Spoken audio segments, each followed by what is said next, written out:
Obey meaning, expect celebrity.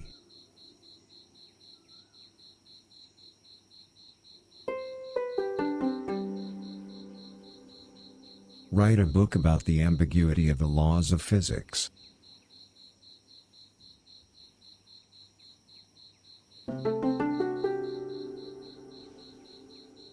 Remind yourself that you are strong.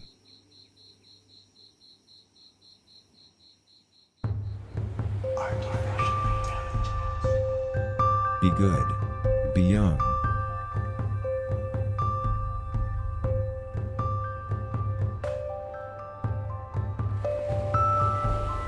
Aim to free your ovaries.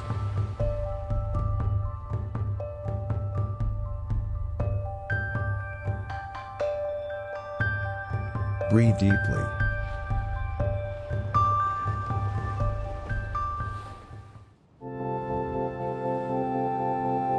Feel how your ovaries and humanity itself are one.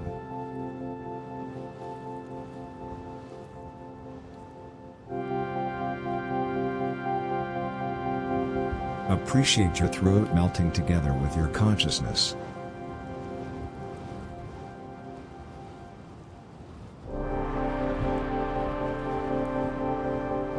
Notice how your heart is letting go of your respiratory system.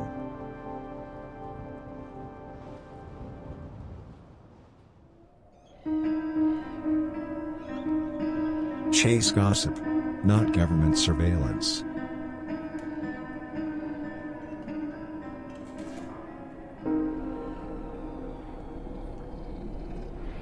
You just have to become aggressive.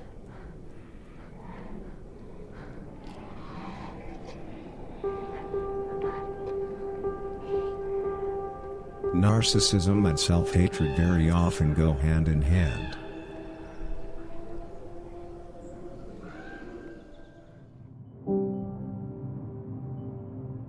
Repeat this mantra to yourself: my being matters, my being matters, my being matters.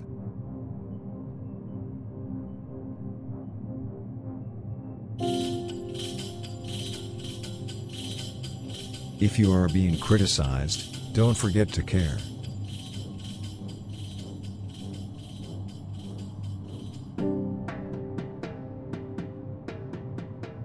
Take a deep breath.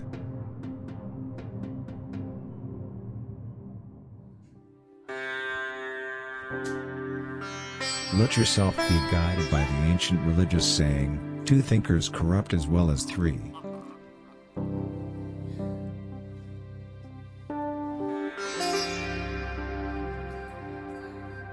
Focus on how your menstrual cycle is reacting relatively to the infinite.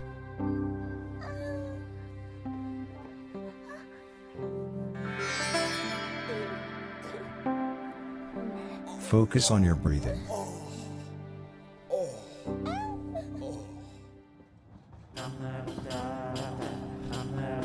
Don't stop focusing.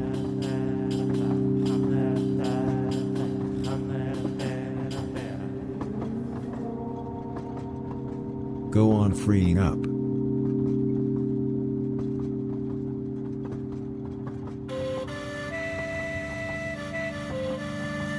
A bald-headed butcher once approached a fat witch and asked her, "How can it be that you are so admired, you who are merely a fat witch?" "I will tell you why. That is because a witch has a great imagination," replied the witch. When hearing this, the butcher became sure that the witch had performed some kind of magic trick on him, and remembered it for the rest of his life, and later in his life, he died an old and happy butcher.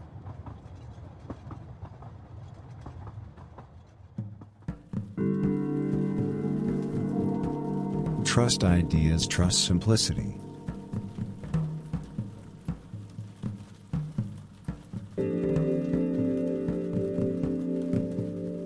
Allow yourself to breathe deeply.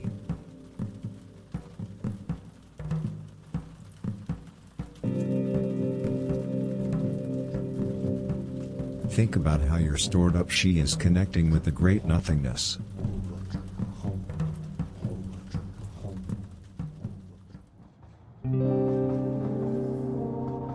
Forget the fact that minds are not okay.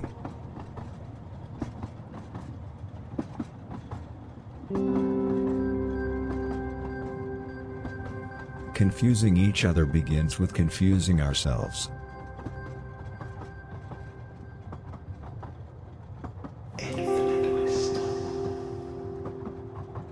Don't you think that desires can become solutions if you can step outside your bubble? We good? Yeah, I think we're good. All right, kitties. There's Bud getting back down again just to jump back up. Come on, pal. And then there's Crackers, who does not desire the exercise. But I got your tail. What are you going to do about it? Just wiggle? Just wiggle and look at me? No, Ram Crackers again. That was cute.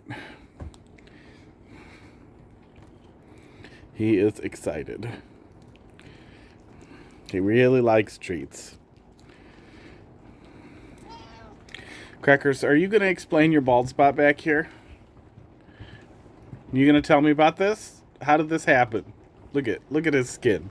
He's white under all this black hair. Oops, I got to move this thing because it freaks them out. Oh, I don't want to put that against glass. I'm just going to put it on the floor. Maybe Crackers will skateboard on it. It'll be really funny.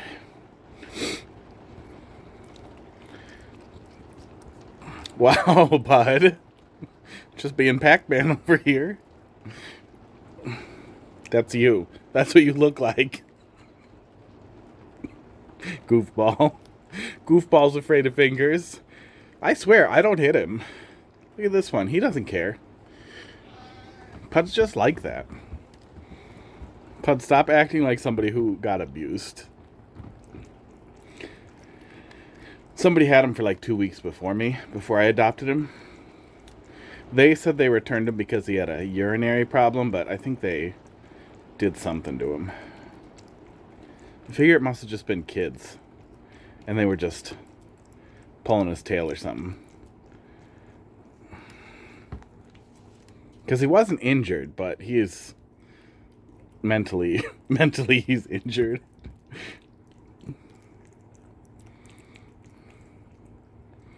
He doesn't want to get too close to the phone. If you scare a cat enough, they will pee themselves, yeah. Yeah, one time he got pretty scared of a thunderstorm and he peed on the floor. Just while he stayed there. He just kind of was under a table and peed. Okay, we gave Pud too much. We gotta give Crackers some.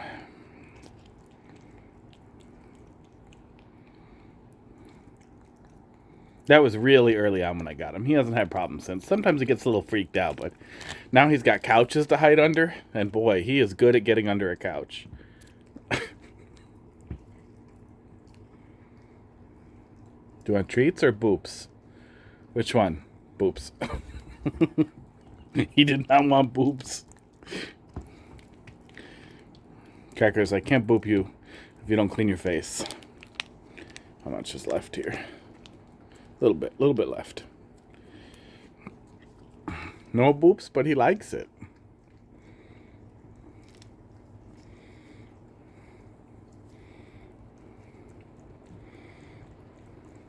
If I carefully work my hand to his head, I can pet his head while he's eating.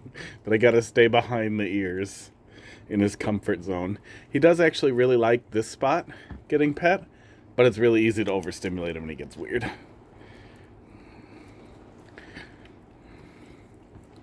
Crackers likes all rubbing, but he also doesn't like when you get up here when he's eating. Maybe it feels weird on his jaw muscles.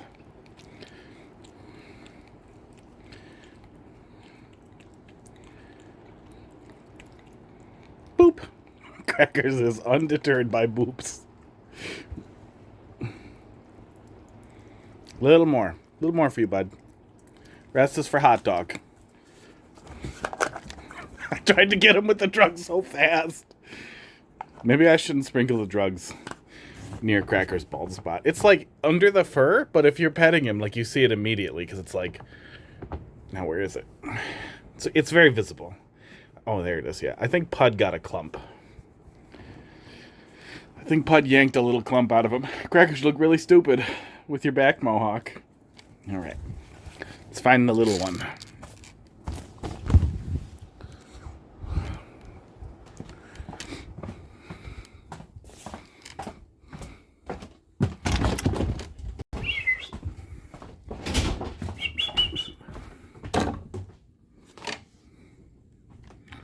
Hot dog.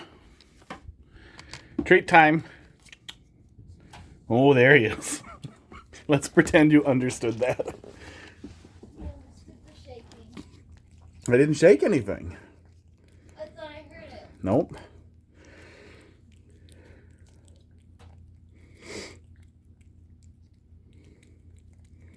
Hey, hot dog.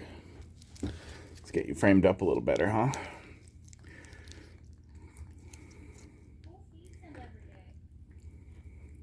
What's that? Casey. Aww. Yeah, he just appeared out of thin air. He just popped in. Heidi was asking who feeds him every day.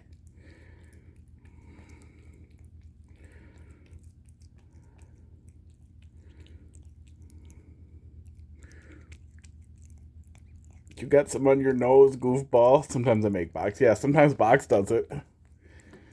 Oh, what am I touching? Oh, that's the railing. Keep it in frame. You bitch. He also doesn't like you to touch the front of his head when he's eating.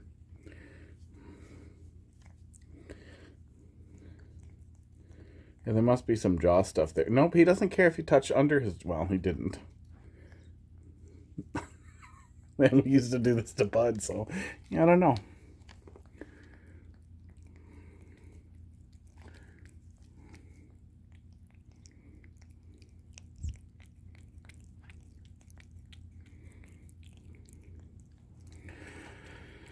Cat just doesn't like the front of her head touched. Treat or no treat, it weirds her out. Oh, yeah, see, he really likes when you pet his nose. Well, he wants treats, so he's not into it, but he really likes when you pet right from the top of his nose backwards like that. He really likes it. Gets him excited. Crackers really likes when you rub his gums, right, like this, in this area. Hot dog obviously doesn't want it while he's eating. Hot dog, I'm not sure. Sometimes he really likes when you scratch right in front of his ears like this, but sometimes he gets, like, maybe overstimulated, or maybe he's just not in the mood for it.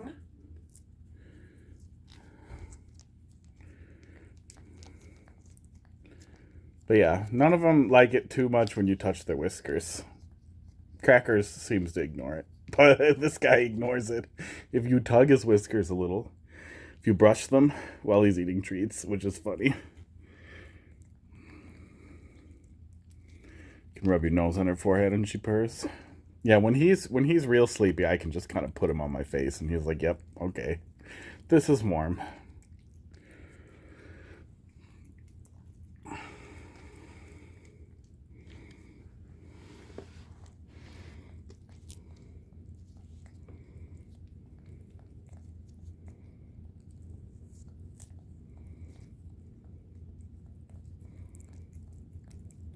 I hear you purring a little bit, hot dog.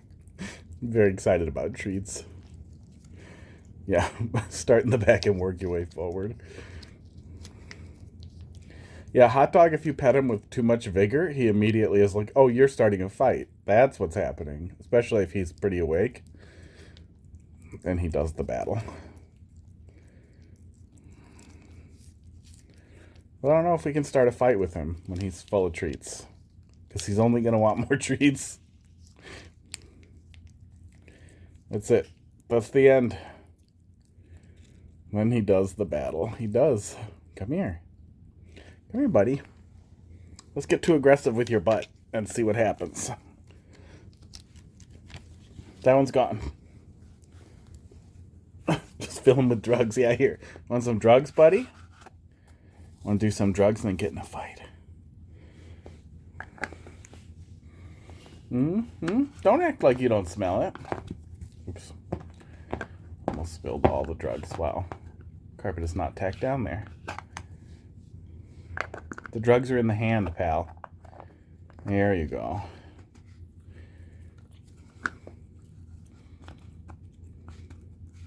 I'm really having trouble doing this pill bottle one-handed. Well, I wanted your help, bud. Yeah, get in here and slap my pill bottle. Thanks. Drink these. Lick this.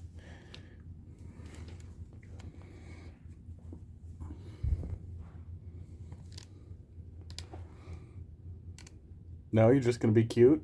Drugs.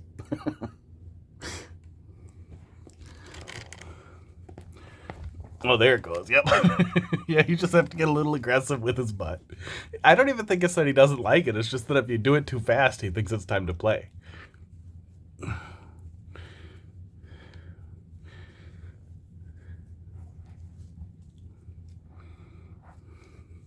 Let me do this game where you try to pet his head without getting bit.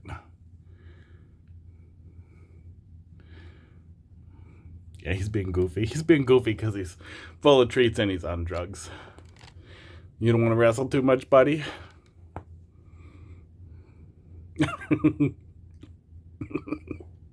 He gave me one bite, then licks. See you later, pal. Do you want to boop? No, you want to be just out of reach. Okay, bye, hot dog. Oh. Oop. And here he is to get underfoot. He's pretty good at running between your legs. Okay, let's not do the thing, hot dog. Thank you. It's cleaner over here, so he'd managed to get stuck under something real fast. Oh, nobody's here. Let's re-season it with drugs. All right. Drugs back. I'm going to put my neck thing back. Otherwise I trip over it. Get mad at it. Ooh, bloof. What I really need is like a thing up here that I just like reach up and pull it down and it has all the dumb shit on stream. All the hats.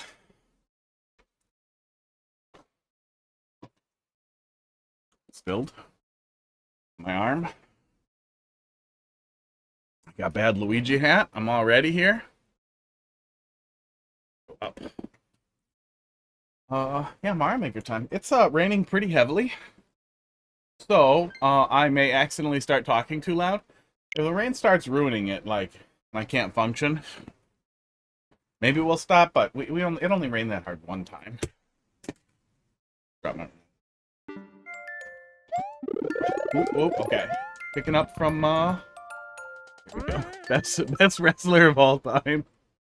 I need to get some really good video of him, like, actually fighting the hand. Because he's good at it. Yeah, I pulled him up. Thank you. Oh, okay. Kaizo Troll level, second half, and then, if it's still slow, Team Music World, probably. Started this last night. Was having a lot of fun with it. Was very funny.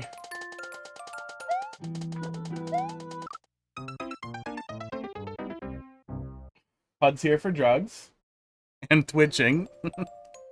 That's not the camera. His back is twitching.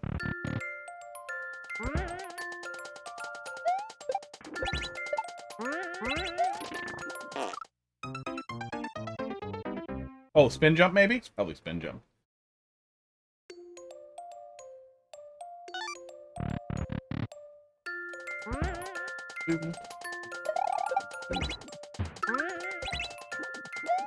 Yeah.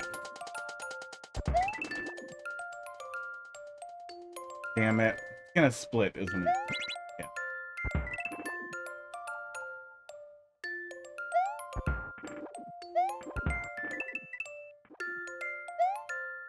Oh, I was expecting more nonsense. Oh.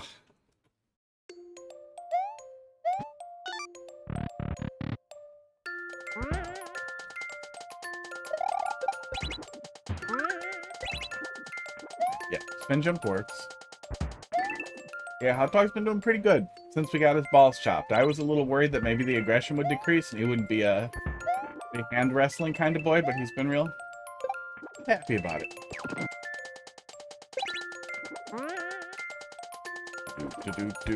Wow.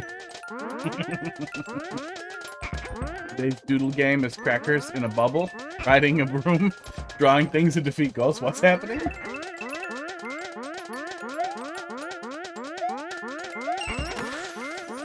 Oh, you tried to get me again. Oh, shit. And Spring came out. The Google Doodle game. Oh, the Google Doodle game. I guess I don't actually go to Google so much because the title bar just does it. And then I assume it's not a game, it's just an animation or whatever. And I don't pay attention to it unless something tells me to. What the hell is this?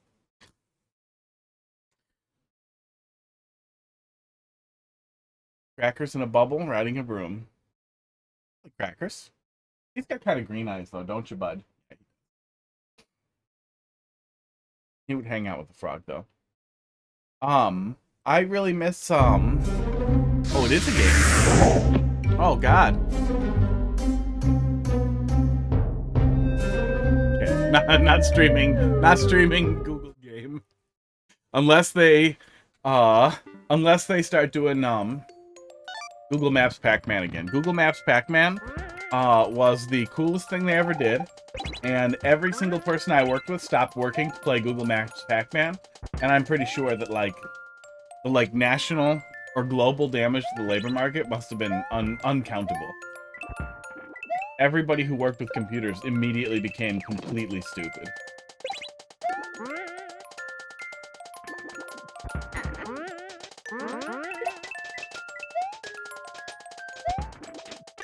There we go. Draw things in the air to defeat ghosts. I will have to look at it later. I'm guessing they're running that through to Halloween. I wonder if they did that to be more touchscreen compatible. I wonder if it's more fun on a touchscreen. I have a touchscreen in the bedroom. I stole this spring. Sports. This is for sure gonna break something. Okay, touchscreen.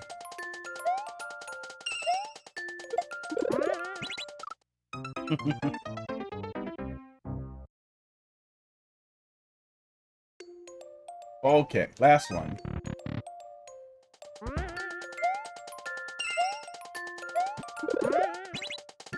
Oops, okay. We need to jump over it when it comes back, but then we're jumping off of it down there. That's what we're doing here.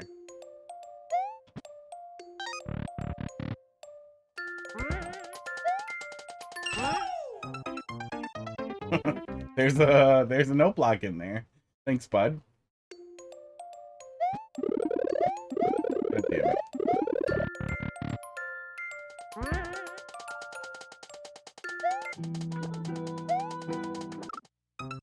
Oh, you can't even jump on it once it... As soon as it touches the poison or the lava, it is not jump onable. What, do they still have them? Years back, I looked and tried to get back to it, and they did not have it. Oh my god. Oh, no, that's just the Pac-Man doodle. No, they did, let me see if I can find an image of it. The Google Pac-Man thing, was still neat. It was still, you know, a custom maze that did all the rules. Oh, somebody made a whole game off the concept? I wonder if it's still around. Can't believe I can't find more pictures of it. Dude, there we go. There's some pictures. Browser? It converted any Google Maps location into a Pac-Man maze, and it did an extremely good job at it. And so we were all like doing our neighborhoods we grew up in, all kinds of places, and then naturally you start looking for, well, what are some of the coolest intersections that you can do? And everybody was doing this one, and there was this crazy like triple roundabout thing in, I think, London somewhere, that's like 3 roundabouts that make up a giant roundabout that then turned into the final level everybody was doing. But it was unbelievably cool because all kinds of different road structures had significantly different maps, and the ghosts more or less did the best they could to try to actually follow the rules. So it was a lot of fun to mess around with. I saw something that said it actually is a game. I hope it's still a game. Was an iOS and Android game. It was removed. Unplayable in any form. God damn it. was really cool. But it is Pac-Man. I like Pac-Man, but Pac-Man is really boring compared to Miss Pac-Man. Which is really solid. I keep going for the leap of faith there. For no reason. Miss Pac-Man has different maps. But Pac-Man on different maps is better than Pac-Man not on different maps.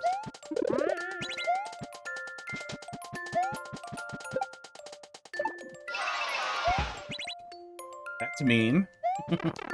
I'm betting that pipe down there is fake. Oh, yep, okay. Well. Almost too short, I feel like. But I feel like that's also me kind of liking the jokey nature of the little bits of Kaizo things. And I feel like too short is probably better than too long. Especially if you're trying to frame it for accessibility, even as a light Kaizo thing.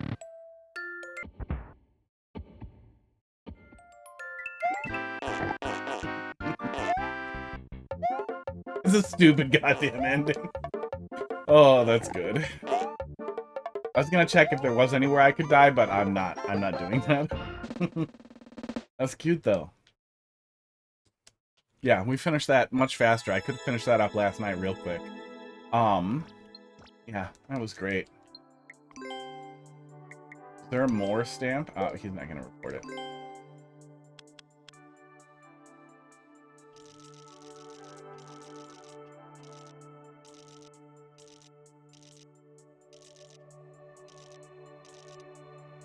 Make more.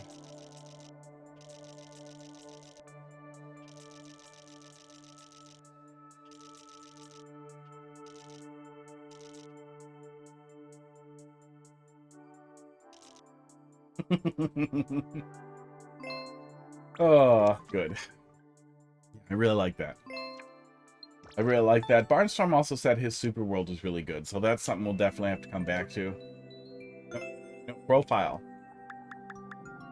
Profile!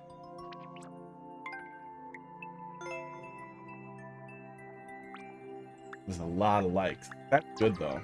I feel like a lot of likes like that. They gotta be. Still going, yeah, still going. Jampo Lantern. Let's look at that. 2% clear rate. Halloween levels. I guess it is Halloween tomorrow.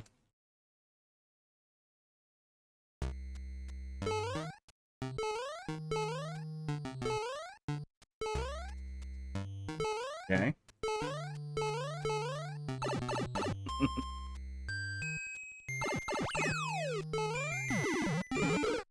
Oh, good. Oh, good. I'm super good at Mario Maker.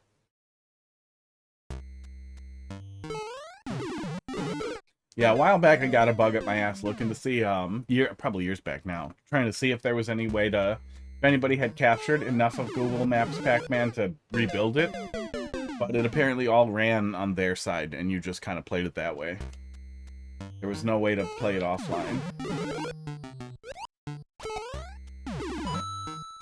Oh, okay. Flip the switch, and then I need to catch him on the way back down. Cool.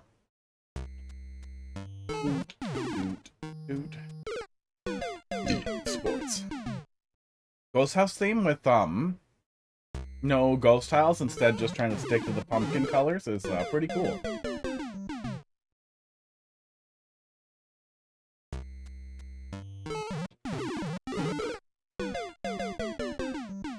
Positioning there's really awkward. I always expect him to land on the other side of it, and he never does. Yeah. There we go.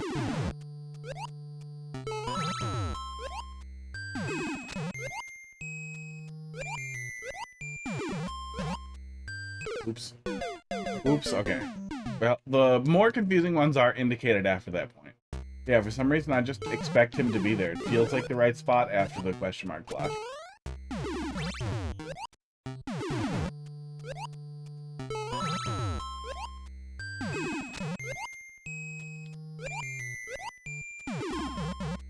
I'm in trouble.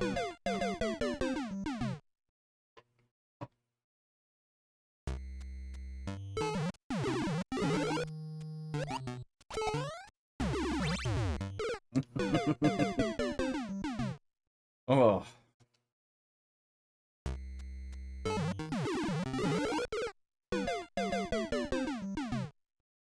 I'm getting worse. Oh.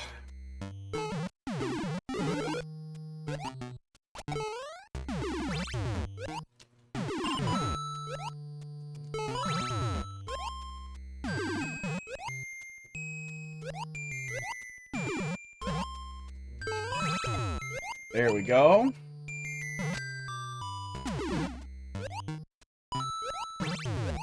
There we go. Am I safe here for a sec? I am. Easier on phone. Yeah, I bet. Especially if you have a phone with the magic of putting a pen on it. I didn't see where we were going there. I was supposed to land and then prepare to jump over, it looks like. Yeah, easier on phone makes sense.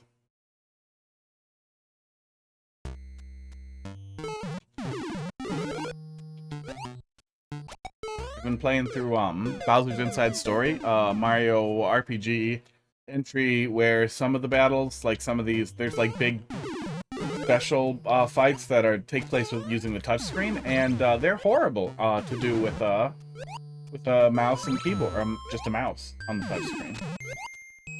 I would imagine there's a lot of DS games that are kind of terrible with the mouse.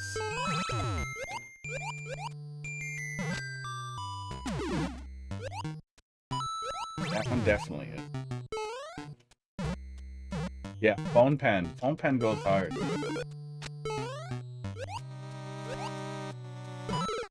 So I was supposed to hit him twice and hit the spring box. That's what we're doing there.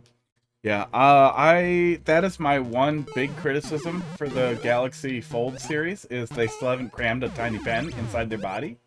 And I'm fine with like a DS type of tiny stylus. I just want it inside the goddamn phone. Because otherwise I will lose it, or I will not bring it with me. And after losing one, I just started leaving it at my desk. And the only time I ever want it is for dumb stuff, and then I don't have it. And then I'm sad.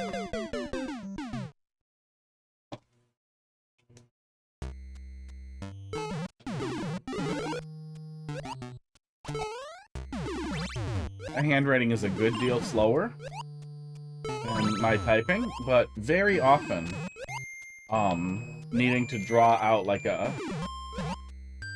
visual guide for something comes up. So it is really nice to be able to have a pen.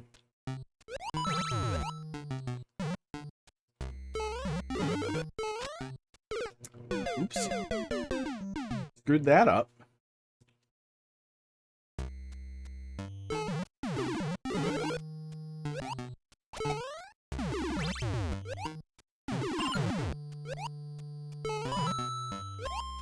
Yeah, big coin like that too.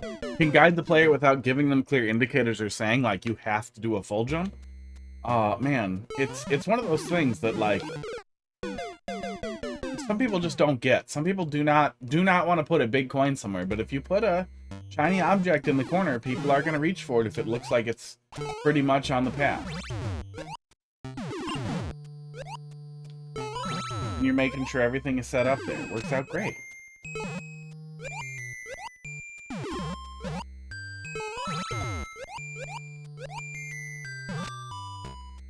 Thought I missed it. God damn it.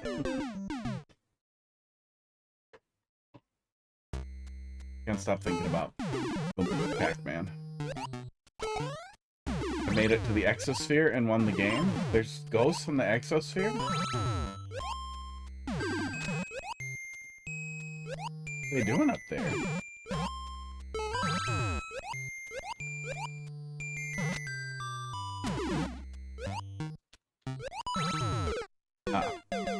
You had to defeat the sun. That's the goal. Wow, that goes somewhere. I'm glad Google has, you know, those little doodle projects. That's probably a great opportunity for Google to create a project that they can then permanently destroy to, you know, to get it out of their system, since they're clearly addicted to doing that. That's their light method. That's their methadone. But they always go back to it. They always go back to it, and they ruin something. They ruined Hangouts. Oh, they've ruined some stuff I really cared about. I can't think of it other than Hangout. There's a whole website dedicated to all the projects that Google has murdered. The story cutscene? Good. I usually can't bear to do it, but if it's so stupid that I would want to, it makes me not want to play it anymore. Like, it's okay if it's a little stupid. Like, every single Mario Party has really stupid cutscenes. But they're goofy enough that you agree to suffer.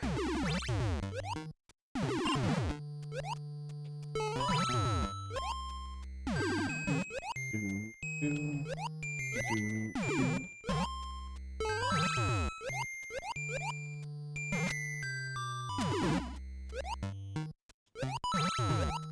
we go.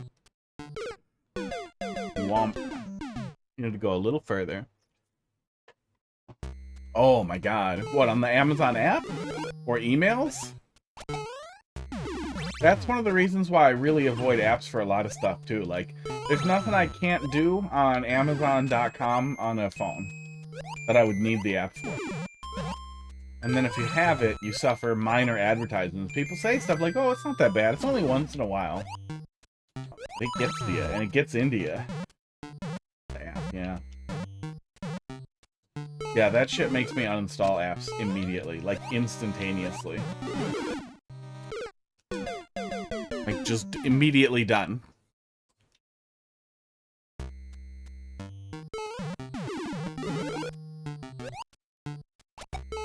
Oh, I fucked it. That's one of the reasons why I really like my stupid Garmin watch, too.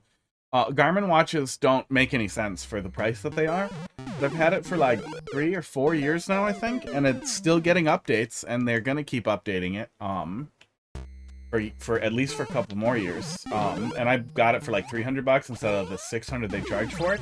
And the app never annoys me at all. Esports. And the notifications are all customizable, and it's a little janky. It's Garmin, but it works really, really, really good. As long as you waste a lot of time figuring it out. Yeah, then they also tell you about your packages. Yeah, I get emails for when package is delivered.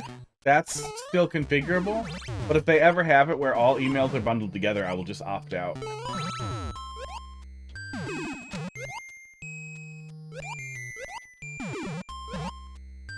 Just opt out and log in if I'm curious about a package status. Ow. Purchase everything through the app. Yeah, I am fine with the website. Big phone. Big folding phone also means that you can just have a desktop-like experience. It's pretty big, so you can tell it not to give you the mobile website, to give you the desktop website, and it's still very usable. Which is what I do a lot of the times too.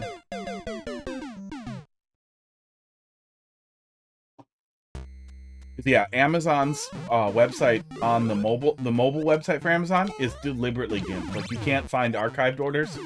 A bunch of stuff is missing that is easy to find and easy to use in the app, but they go out of their way to make you pissed off if you're trying to use it on your phone. A lot of stuff's like that. For the longest time, you flat out could not use Instagram outside of the app. Then you couldn't post outside of the app. There's still weird limitations on Instagram unless you're posting from a mobile phone, and they don't just detect if it's the app. They detect if you're posting from a mobile device. If you change your user agent string, you can get a whole bunch more options on desktop. That was one of the things that made me get really tired of Instagram. It's frustrating to post.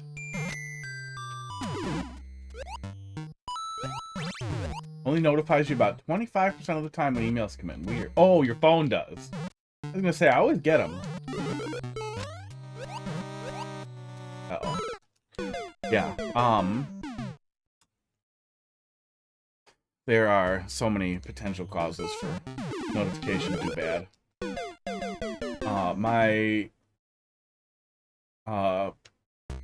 For the longest time, my very old email, my Hotmail email, would only notify me like once a day. It might tell me about emails, and that was it. And that was fine. And then they started actually working.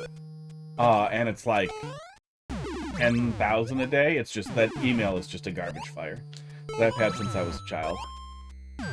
It's probably like 1,000 a day, but it was too many, and now I just turn off notifications. I don't care.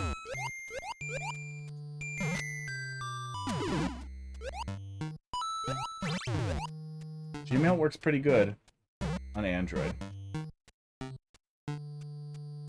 Next time that person emails me, it goes back to where it was before. Yeah, Gmail especially, like, even if you tell it, like, hey, I want this to... Shit. Double jump indicator! I want this email to skip the inbox entirely, archive it immediately. I want to keep it, but I don't want to see it. You still get the fucking... I still get the goddamn ping on my watch, and then it goes away right away. It's like, really? So now I'm annoyed? Now I want to know what it was, even though I know it's just going to piss me off? Great, thank you.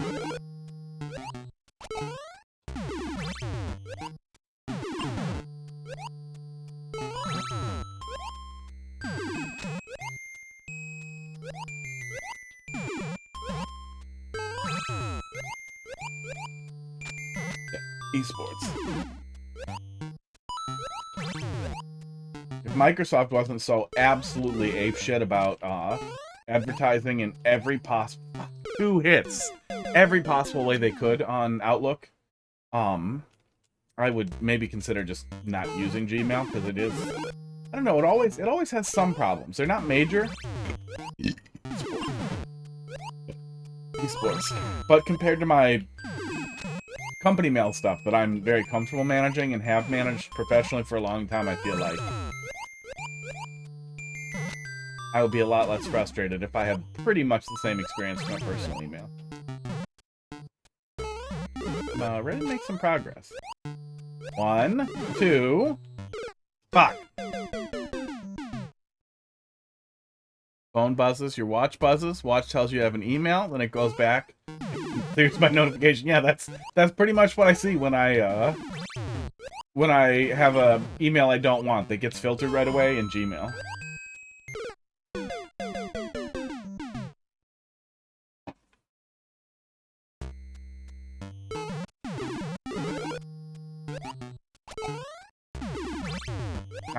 I don't really want push notifications for emails. There's almost nothing I need to know instantly that comes in an email. I don't care. And I don't want to, that's why I like smartwatches, because I don't want to have to see, I don't want to have to open my phone up to look what just buzzed at me. But so many important security things come in through that way, like if an account does get compromised or something bad's happening, your primary email is going to be one of the first things that's going to start sending off red flags. Fuck. I really wish there was an indicator or a hold there for that. So it feels necessary to have that on for primary email. My primary email is 2-factor and everything. And everything important is 2-factor, but it still feels like one of those things where you just have to suffer for the safety of it.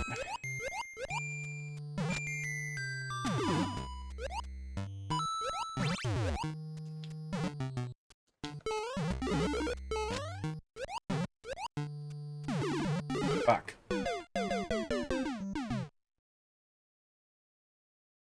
How could I have read there? Gmail can have filters that are stored on Gmail side, that are server side, that mark an email as read as soon as it comes in. That's probably what also dismisses the notification, is some kind of filter that maybe was created by accident, or maybe you created it and forgot about. But if you log into the Gmail web client, they're pretty easy to find under your, whatever, all options, and then filters. Filtering and forwarding. 2. Did I just land? Thank God. Whew. Yeah, I really think a double hit indicator there, or using 2 Galoombas like we did previously for some double hits, would have really, really, really helped sell all of that. Would have been nice. Oops.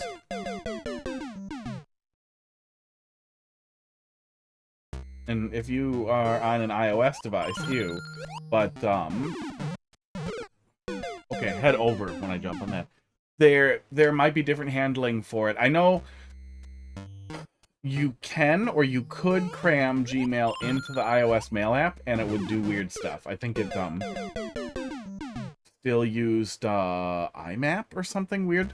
They use some weird protocol for implementation. But I think most people, there we go, use the Gmail app now, even on iOS, for their Google Mail.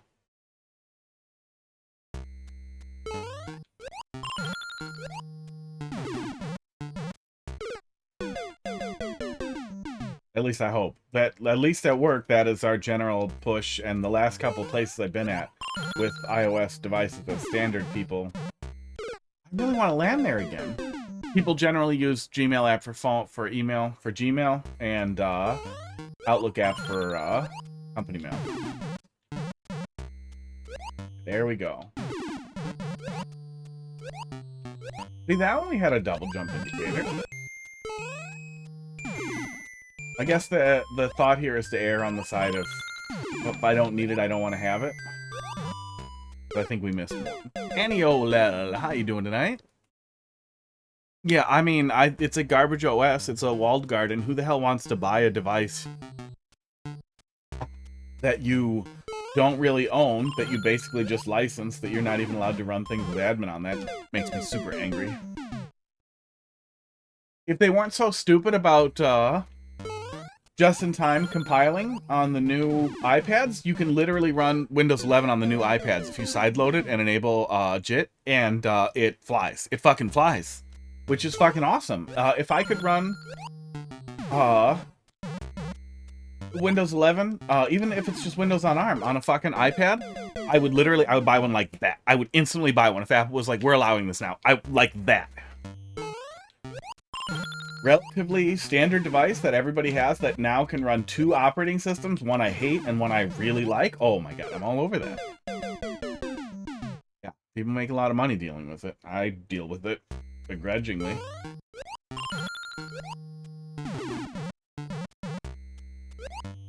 I do enjoy a little bit telling people, do twice there. I do enjoy, how you doing tonight, Annie Olel? Did I say that? Telling people who are asking me dumb shit like, how do I do this in iOS? I'm like, I don't know. I don't use iOS. Let's Google it. Hey, it says to do this and then do this. So let's do that. Oh, that's how you do it. Yeah. Look it up. That's why you make the big bucks.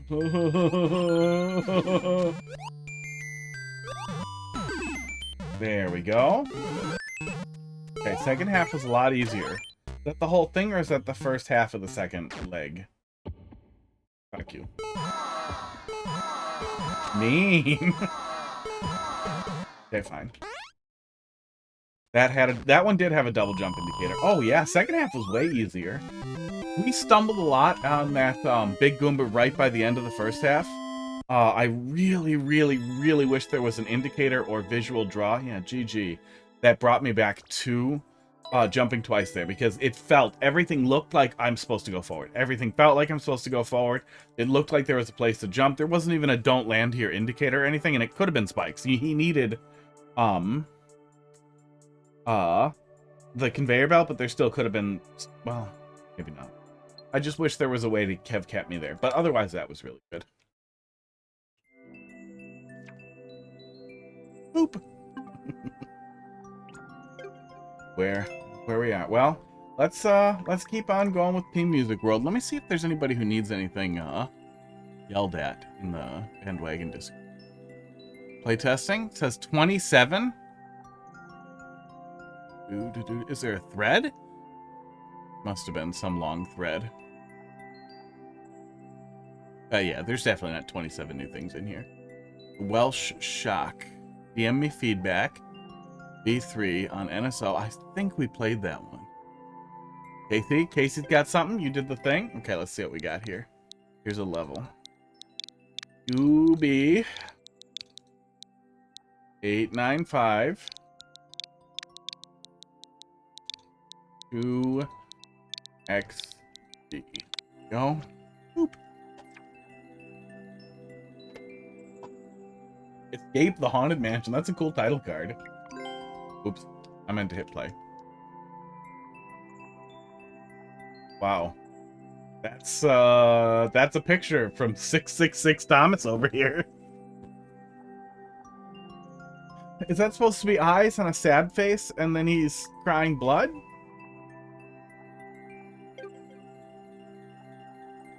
Just a little peek into my sick, fucked up mind. Got this angry face.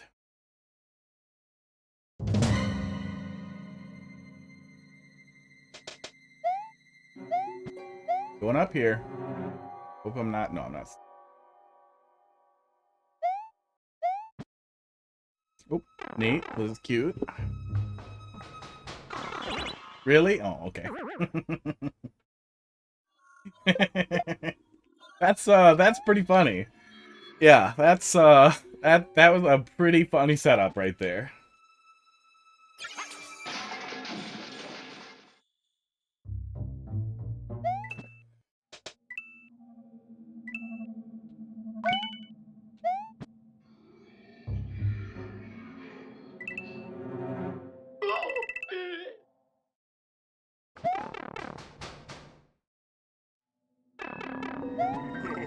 Mean. I see where it was going, but I wanted to go left. See what was over there, and I died.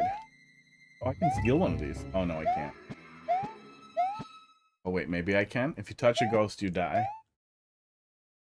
Esports. Those are the rules.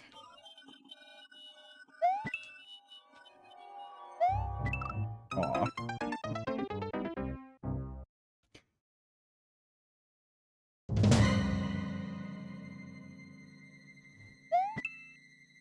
I figured.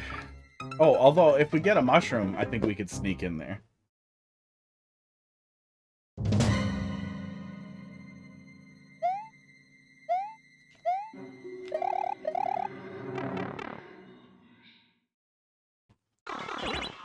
Yeah, that was cute.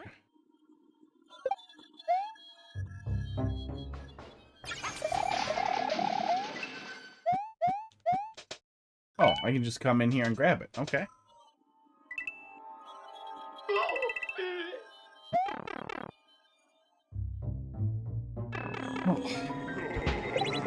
Oh, it shoots out more ghosts. Okay. Have the key now.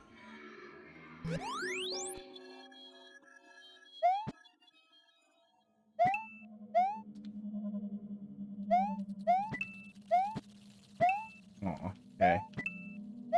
Really don't want me getting close to that chandelier at any point. I'll make it up there. Okay.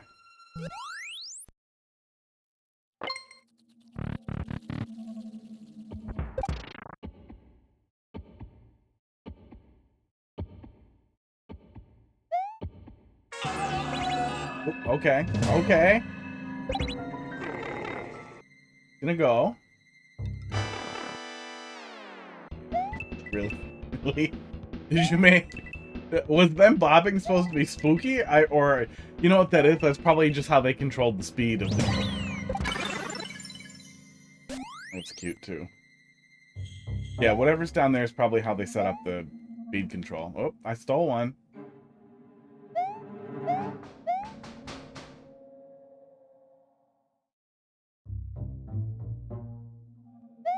No, I can see.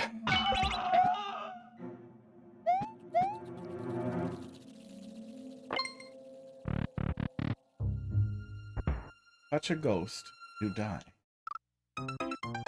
I ducked, but I let off way too early. I touched a ghost butt.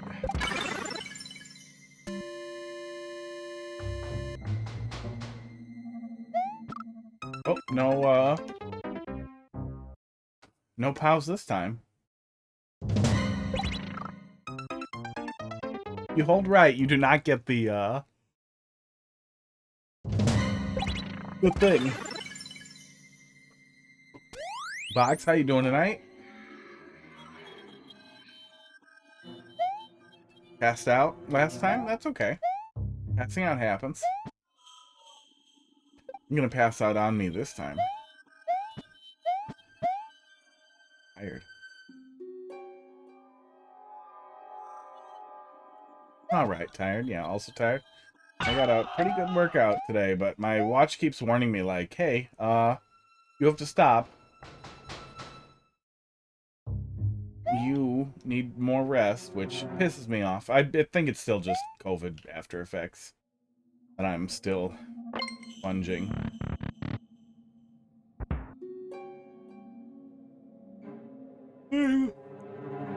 Heidi would take a picture, then remove me if I did that.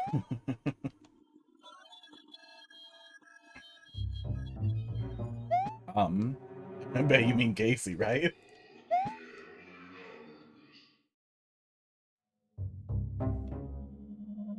Bet it would be pretty funny.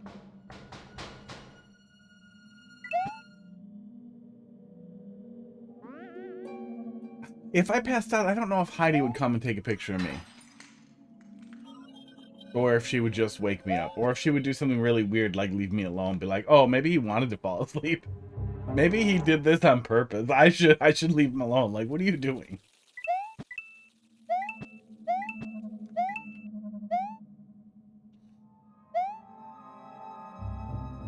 I'm not big on naps. I'm pretty anti-nap. I don't think that naps are really ever like very occasionally needing to take a nap or feeling like you need to take a nap. Okay. Daily napping means your sleep schedule's fucked. And napping, especially short naps, are really not really restful or recovering. They're just kind of like a lie that you tell yourself. Esports.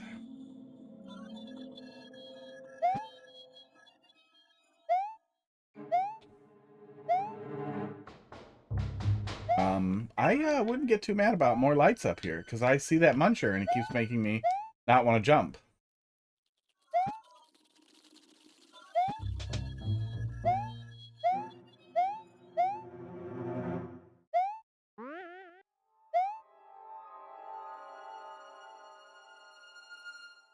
Wait, oh shit. I want to see if I can see that other thing that it looks like I'm supposed to land on. Yeah, I feel like it would be served well to have a little more indication here. There. Okay. Can I go in there now, please?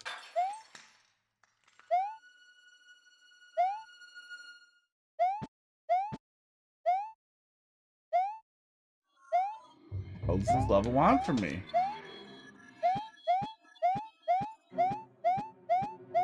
Is there a switch I'm supposed to flip? Oh, I don't think we went up here. Oh, okay. This is what we're doing. Oh, this makes it a lot easier to see. That's the light that we needed. Okay. There we go. Heidi made me pad thai for dinner, which is good. Oh, can't get back over there. Fine. I was just gonna try and steal another POW.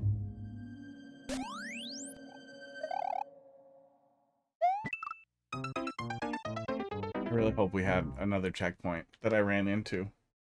Yeah.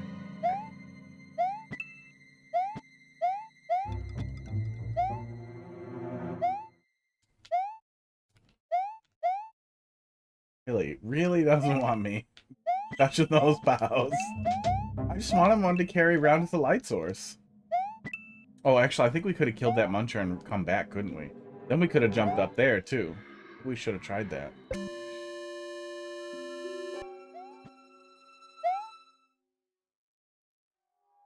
Now, are we back in? Are we back in the initial room here? And it's just lying?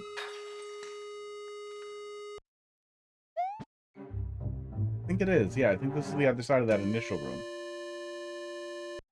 Sports.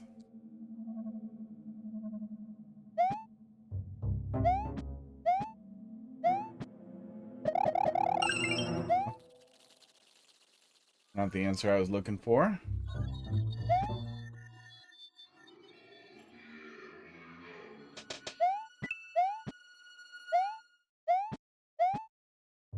Yeah, there's nothing enterable anywhere, it seems like.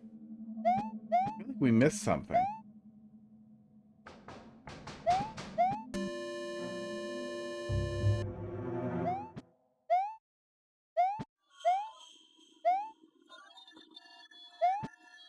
Weird. I can't even die. I redeem the ultimate burp redeem again. Does it do anything? Are you out of tiny sodas? No, there's like a 12-pack of tiny sodas over there, but I have to get up and get one. Finish my coffee. Oh, Can I go back in this pipe then? Is that what we're doing? Nope.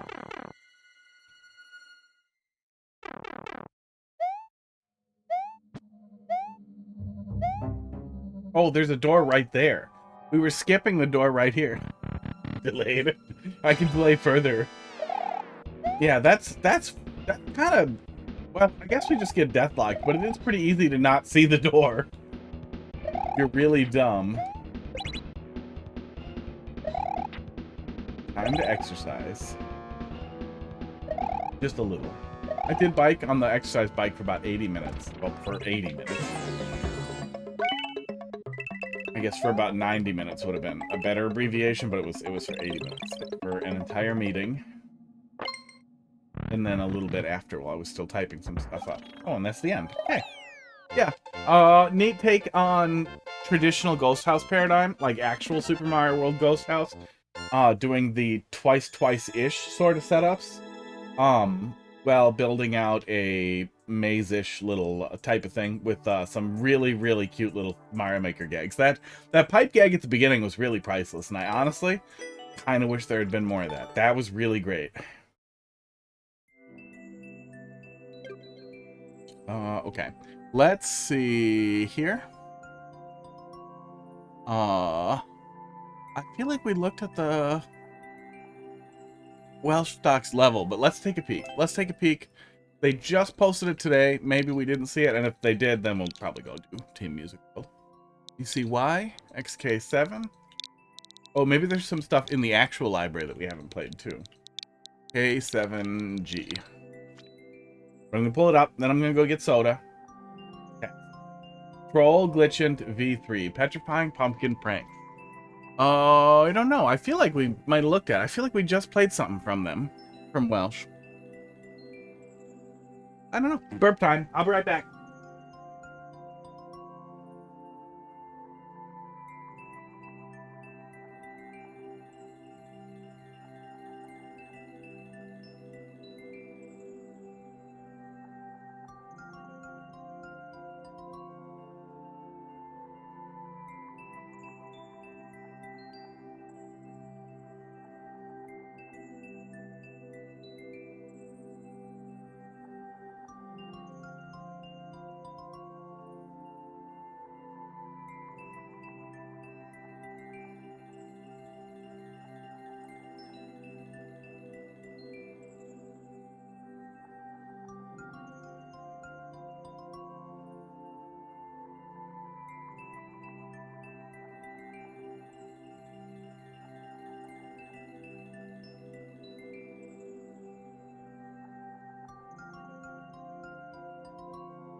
I grabbed 2. I dropped 1. And it exploded everywhere. And it didn't explode a little. It exploded at the maximum.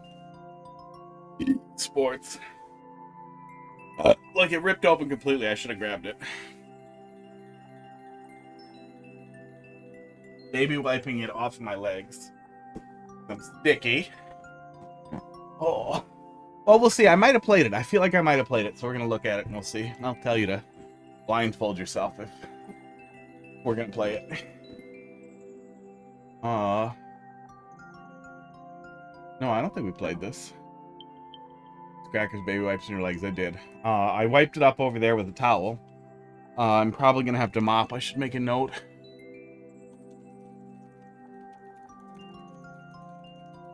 Because there are ants living under my house that come out. Oh. That exploded everywhere. Oh, and I tried, when I grabbed them, I stacked a bunch of PCBs on top of the box, too. Because my 40-inch CRT is all torn down, ripped to pieces because we're trying to fix it. It's a whole thing.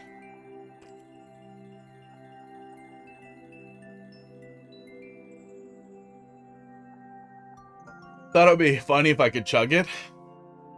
And, you know, it's a tiny can. I should be able to chug it, but I don't like carbonation that much.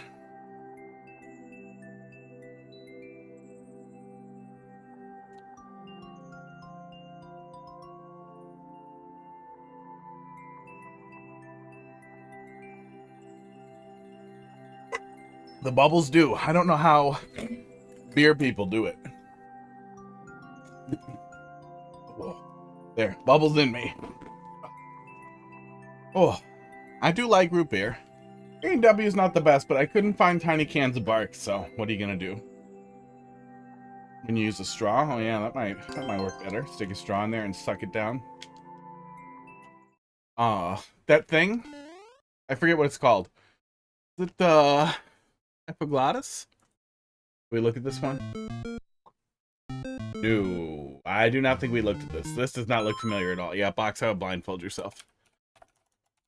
What's it called? I always forget. Because it's not important. No, not the epiglottis. It's the other side. The thing in the back of your throat that is supposed to keep your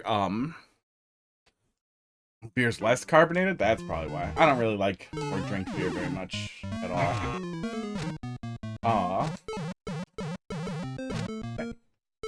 I learned nothing. The thing that's supposed to keep your nose separated from your mouth. Mine isn't there. I don't have that. I'm missing part of it.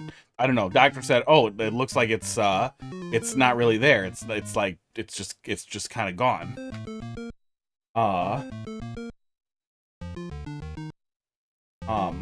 So the bubbles get into my nose.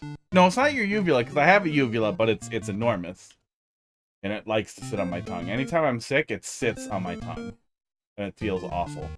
But every time I throw up, it comes out of my nose with no exception. If I were to, for some horrible reason, hold my mouth closed, I throw up entirely out of my nose. Like, it just pumps out of my nose and it feels horrible. But nothing stops it from going into my nose. Every single time it comes out in 3 horrible, forceful streams. Oh, it automatically pushes you to the left. That's funny. Esports. Oh.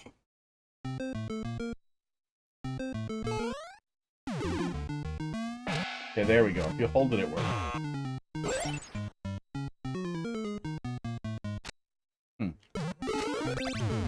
Yep. Esports. That was good. Oh.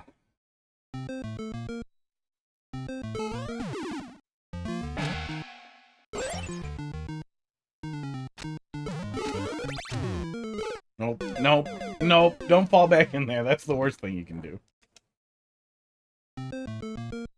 Yeah, I have no idea how anybody gets their uvula pierced. That seems like the least smart thing ever, because, like, if it's touching the rest of your mouth, it makes you feel nauseous. It feels crappy.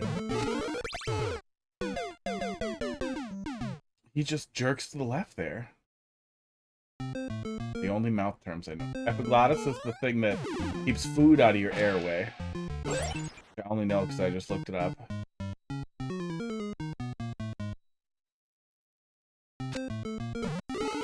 I used to know the name of the webbing under your tongue, but I forgot it. Stuff that causes tongue tie. So just jump right away? Yeah. God damn it.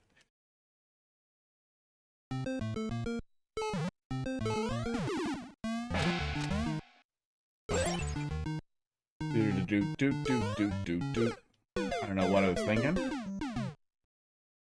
Felt like trying something wrong.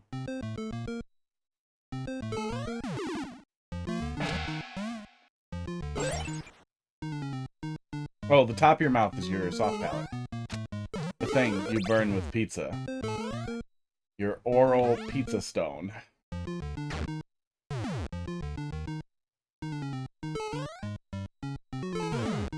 Okay. Oh, this looks familiar. Wait. Did I play this on the beginning changed a lot? I still get the checkpoint? I did put a leveling queue. Oh, did you? And I ignored it? Well, then we'll do it next. No, I don't trust you. God damn it. Okay, I think I might have looked at an earlier version of this. Now some of this feels a little familiar. There's soda on my sock. I can feel it. I'm gonna be sad. We probably played a very early version and he hadn't refined the beginning yet, maybe? This does not look familiar. Wow. Hello.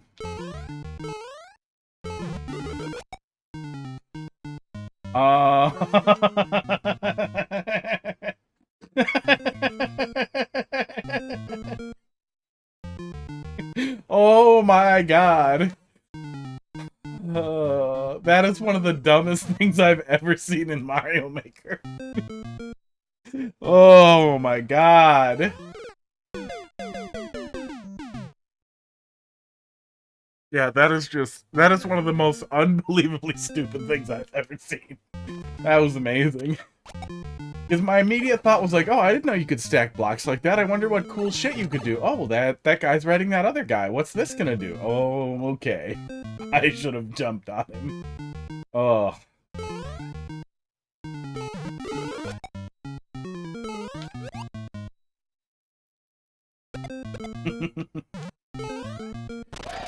Oh, mean. Oh, mean. I remember that a little bit too, though. Yeah, I think we saw the pieces, the fragments that eventually came together to turn into this level. Either that, or there's a lot of stolen ideas here. But I feel like I've seen Welsh stock around. Yeah, he's in the bandwagon team too.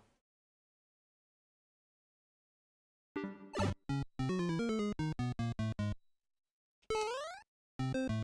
feel like there's no way this is plagiarism, so it's just me remembering fragments, probably.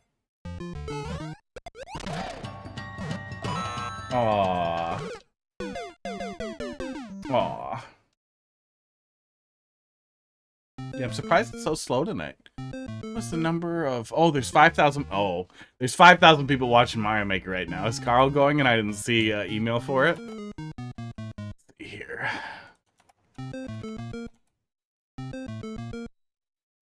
Which Mario Maker 2... No, Japanese streamer? Playing multiplayer versus with a lot of those viewers. That's kind of what I figured. Yes.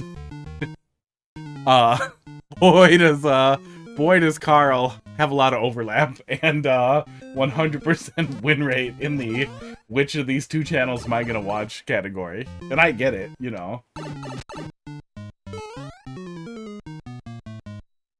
We had that happen last week or the week before. But at some point, Carl went live just a little bit after me, and as soon as the queue cleared out, that was just it. That was it. The night was over. Today it's just slow, I guess. I wonder if that was Wednesday last week too, and if Wednesdays are just going to be slow generally. Because if they are, well, I'll keep watching. If it starts being a relatively consistent thing, not like, oh, it happened 2 weeks in a row, but it keeps happening, we gotta find something dumber to do on Wednesday. Esports.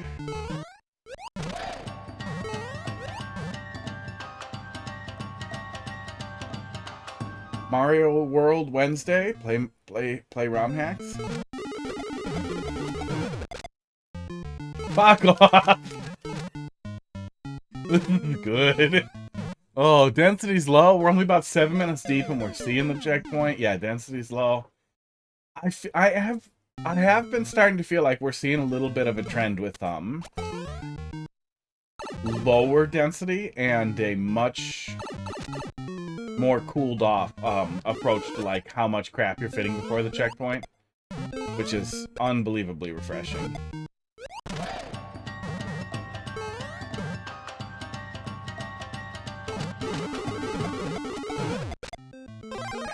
Just hop around and we're fine.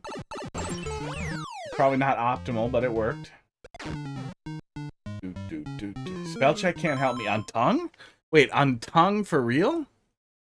You don't remember that one? That one's with the UE. That's a big one. Oh my god. Fine. I feel like we that's a weird word, but a common enough one that we all get it beaten in.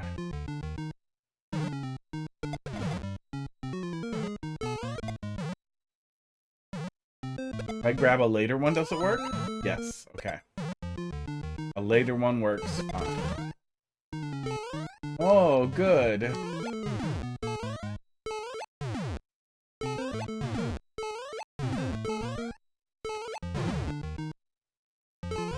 What is happening in there? What is happening in there? I knew there was a U in there somewhere, but no matter where I tried to put it, spell check would tell me he donged. Somebody donged me. Don't pong me, bro.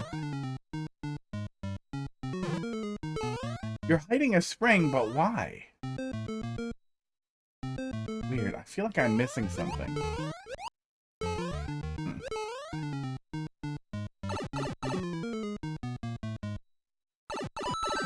Fuck off! Get the fuck out of here! Oh. What a stupid bag and pipe gag. Oh. Fuck off. Oh my god.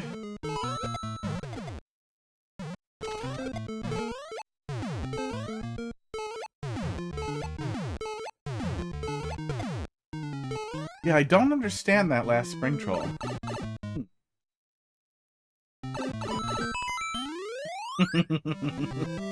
That was excellent. That was excellent. Alright. Yeah. No notes. Longer would actually have been okay. Nothing wrong with stopping where it's done, though. My stupid clips URL. I hit the button. Just gonna go grab that one clip and send it as my feedback. Esports. Oh, it's coming. Esports. Copy link. Let's pull it up so we can see how bad it is, because the clip button just grabs 30 seconds because it's really dumb. So, browser. Me. We probably played a very early version and he hadn't refined the beginning yet, maybe? This does not look familiar. Wow. Hello. Oh no, but we catch all this. That was good.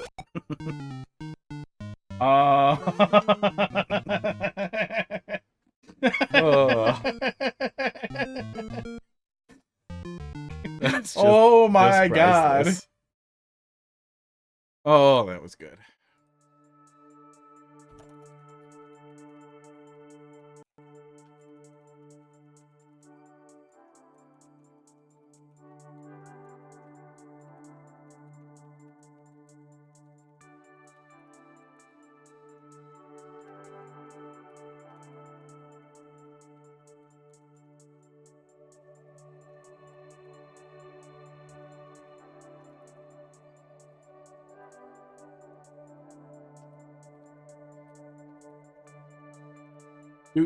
Oh yeah, let me see. I sent a bunch of feedback previously, and I sent him the VOD. Let me look at it quick and see if it's literally that level with a different name. That was great, though. I really, really like that. No, we played Luigi Gone Fishing and gave feedback on that. Luigi Gone Fishing was really good, too. I remember that one being really funny. Yeah, Welsh stock. This guy has real promise. Box, if you're blind, you can unblind yourself.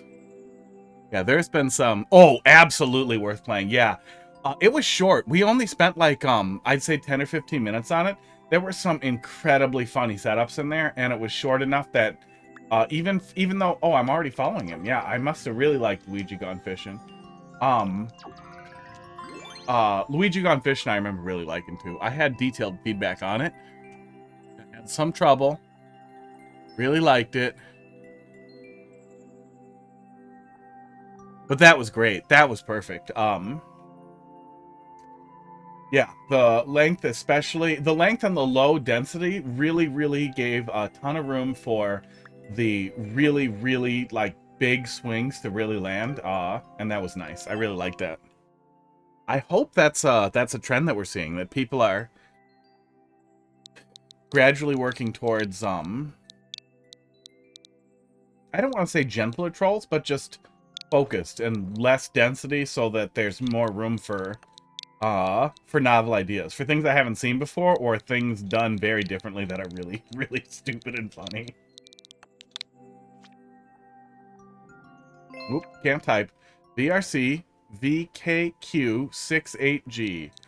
Wow, after all that, Casey, and you give me a bad code. Am I bad at typing? VR, chat, virtual, pink, quilt, 68G. Yeah. Bad code. Bad code. Reddit lied to me. Yeah, that'll happen. That'll especially happen if it's an older level, or if it's somebody who's doing revisions a lot. But Reddit does like to lie. Okay, we got Music World. That does piss me off, because I was doing that for a while, where I would peel stuff off of Reddit and toss it in the queue, and then get really annoyed when I find out either they revised it, or they just pulled the level down. And then you're just annoyed and a little sad. Oh, you tried to replace it. Hang on. Hang on. I can't replace it because you're playing it. And I can't pay attention to chat because I'm listening to myself talk. XTV. 8CL. 90. Nope. XTV. 8CL.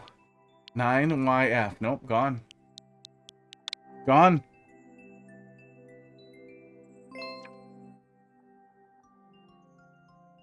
Rob just gone. Yeah, it's unfortunate. TV 8CL9F. Yeah. Yeah. And especially if there's like a little clip of it looking really good, that's a real heartbreak too. I remember looking for the Soup Bowl troll level that Box found on OCW for me. Oh, we could go back and play the rest of those too. I tried to pull it out from the code in, I want to say, Carl's video, and could not find it, and then could not find the account, and then just was sad.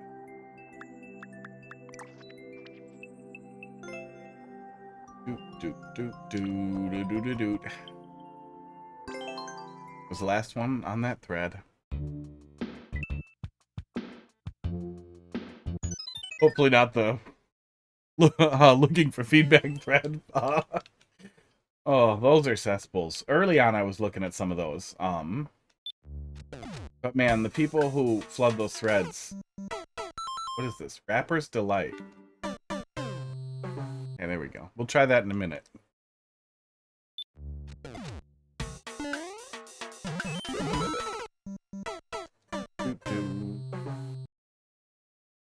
Spaghetti meatballs.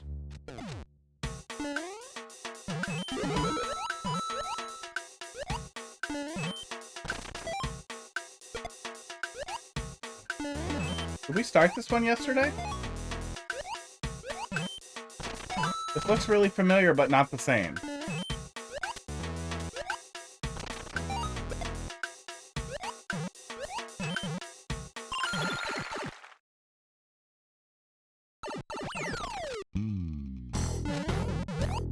Oh, we made it to here. We made it to here really fast. That's why it looks really familiar. Because then we got stuck here. Because we were getting very confused about the bullet bill, the bonsai bill. Okay. fucking it's so goddamn weird.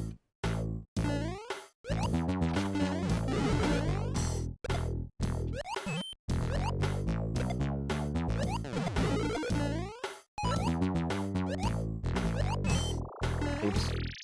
Yeah, we're gonna miss that a lot. I see the indicator, but I really want to land on him where I did. Sports.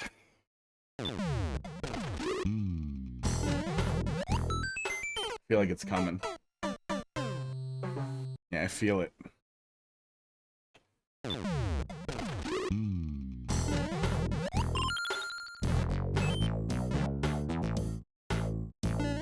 Spaghetti meatballs.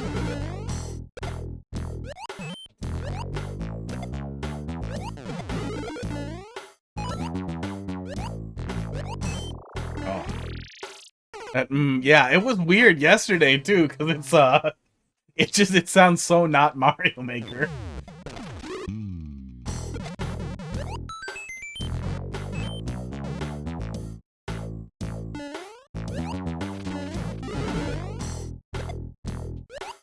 I don't recognize the song at all, so that first riff every single time makes me think of another one bites the dust. That little fragment of that you hear all the time and stuff. Dun dun. Another one bites the dust. Like it doesn't follow it, but it's close enough for a sec.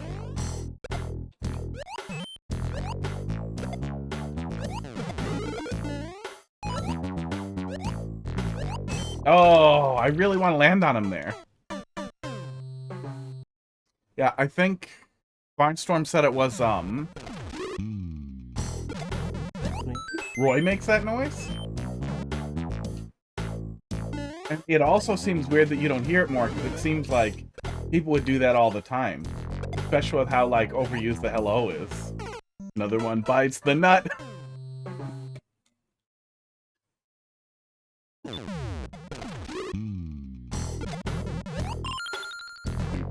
Doot. Another one bites the nut. Gonna be in my head forever now. Thanks. Aw. Nut. How you doing tonight, Rain Dog? Nut. That's also how I am doing.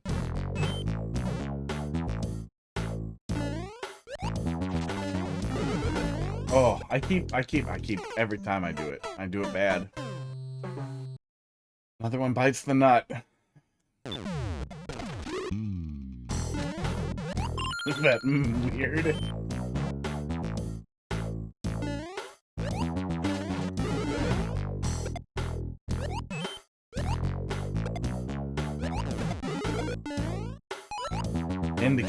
Indicator. There we go. Indicator and hit the block. I'll be able to hear. I will never be able to hear the song the same again. Either of them. Whatever this song is, if you hear this, that's what you'll think of. And the next time some dumb TV show or whatever plays 5 seconds of Another One Bites the Dust, you're gonna immediately think nut.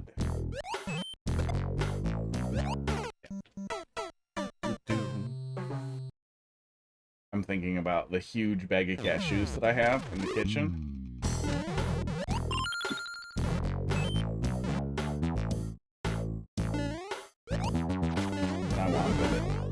I want to bite the nut.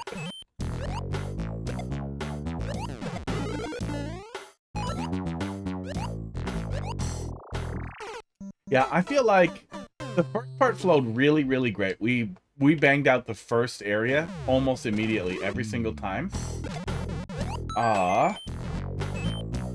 Second area, the flow was a lot weirder. Some of the setups are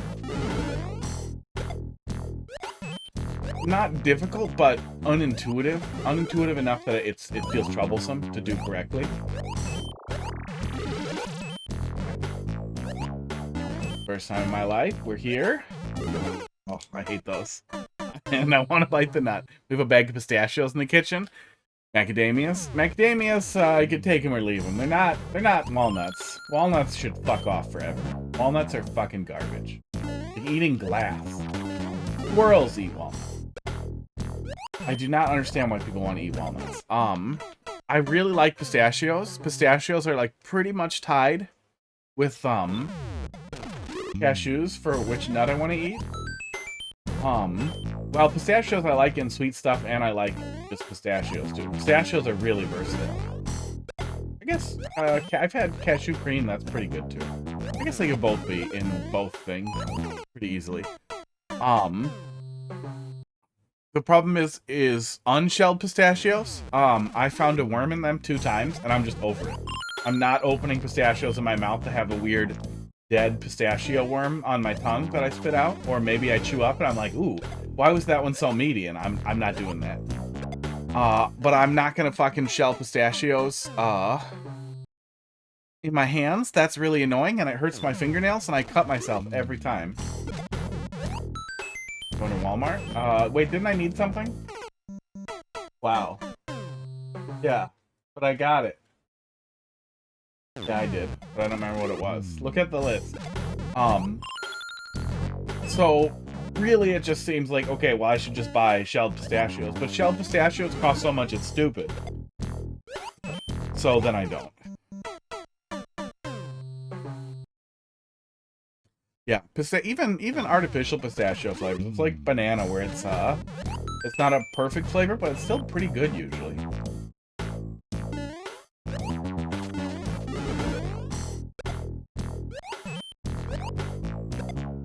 Oh. Yeah, I really like pistachios,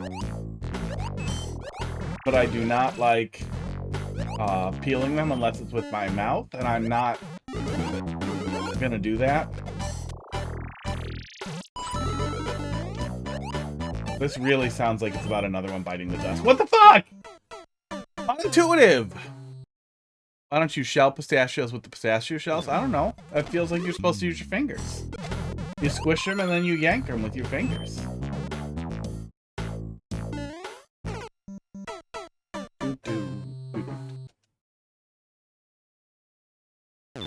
Also, they salt the shells, so then it feels like, well, that's where I'm getting, like, the salt from. That's not really getting in there. I wonder if I could, like, 3D print a pistachio sheller that would just do it for me.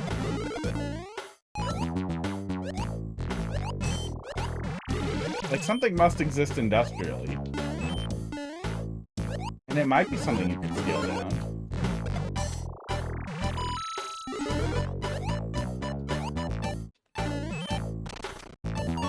So we want to delay there so that we don't get held up on that thing.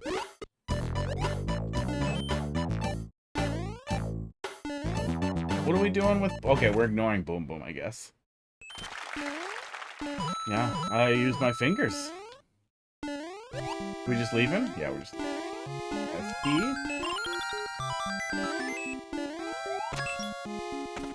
Oh, or you know what? Oh, I wish Barnstorm was here to yell at. You can collect as many 1-ups as you want in a Super World level, right? So it would have been really, really nice then to, at least for levels Barnstorm had more creative control over, to do this. To occasionally have levels where they give you a bajillion 1-ups. Or give you a life farm. Maybe once or twice a world. Would be at least a way to reduce the pain. No, my lives! My precious lives! Give me those. Gimme, gimme, gimme, gimme, gimme, gimme, gimme, gimme, gimme! Oh, missed one. No, I used my thumbnails, and then you rip them, and then it hurts. Then you don't want to do it anymore. And I only did that because I didn't want to do it with my mouth, because I've seen enough worms to be like, no, it's not like a 1 in a million thing. It's a 1 in a all the time thing. Yeah, that was good. The flow in the second half was messy.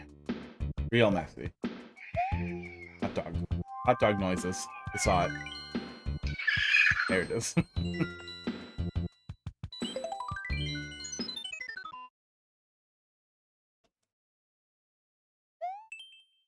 I should set that as a notification sound for something, because I bet that Heidi will hear it occasionally and get freaked out.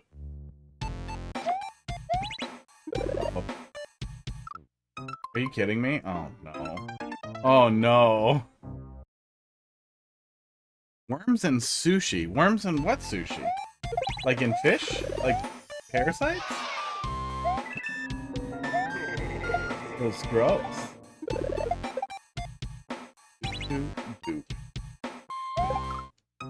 Nut cracking pliers.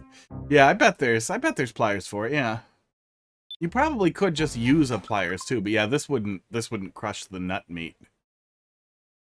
Oh yeah, the idea to spread it apart so you could just pop it out. Yeah, I see what I'm picking up what you're putting down. This is the Scooby-Doo song in California. So somebody was serving like parasitic or parasitized fish, I'm guessing, accidentally. Because that's gross. I hate this. I hate this song.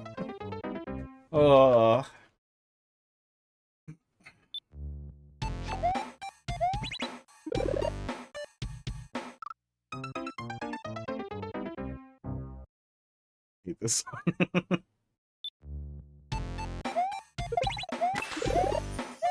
I feel like Scooby-Doo was kind of the worst cartoon of the era. That was kind of everything that was wrong. It was like reusing footage, extremely formulaic. Like literally, like the storyboards were done and you just swapped out villain and one of 20 plot points, and it was just like, oh, please do better.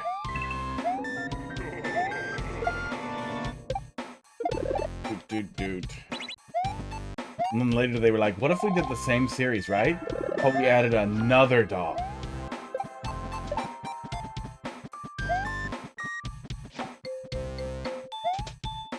Oops. Reddit video I wish I could unsee. Interesting. I missed it. When I was a kid, I squished a corn kernel and black shit oozed out, and I didn't eat corn for like years. I assumed they were all like that. I was just like, no, that probably happens all the time, and I just don't know it.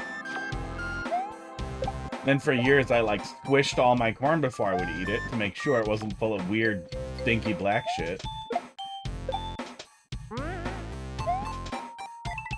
Uh-oh. Oops. He was annoying and no one liked him, yeah. Best episode was the Johnny Bravo Scooby-Doo crossover. I would watch that.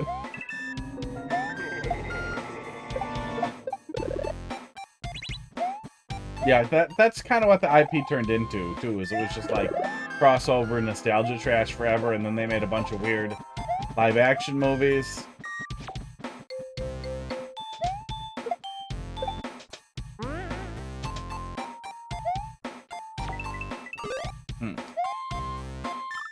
What are you telling me to do there? Don't push down? Just slide, I guess?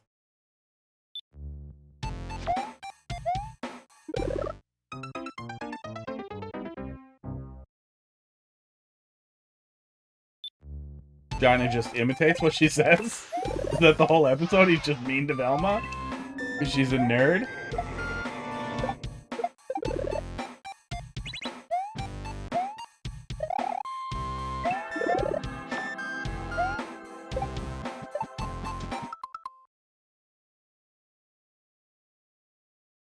I can't be seen without my glasses. There it is. I didn't catch it at first. I wonder if Johnny Bravo would still hold up. Like, I feel like it was really, really, really light on, like, the machismo.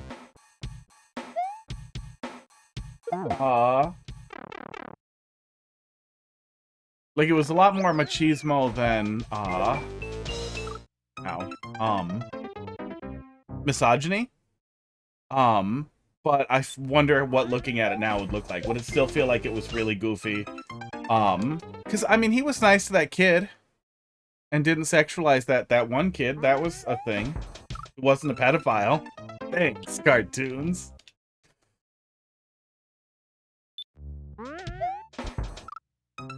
But I can't exactly recall, like... Yeah, and it always seemed like he was supposed to be a joke. Like, he was supposed to be, like, making fun of the pickup artist type of, like, muscle dummies who have nothing else going for them. So even if they've got, like, the Chad energy, they're missing enough charisma to do anything with it. And that was the whole thing. But I don't remember if it was like...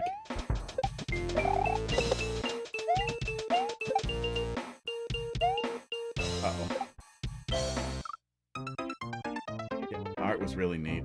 There was a lot of Cartoon Network in the like late 90s, early aughts had that just a almost obsession with, yeah. Ed, Edd n Eddy, I was gonna say, Courage the Cowardly Dog, a whole bunch of stuff with that weird, like, surrealist, half unfinished, like, hand-drawn style that was just really nice. Really nice.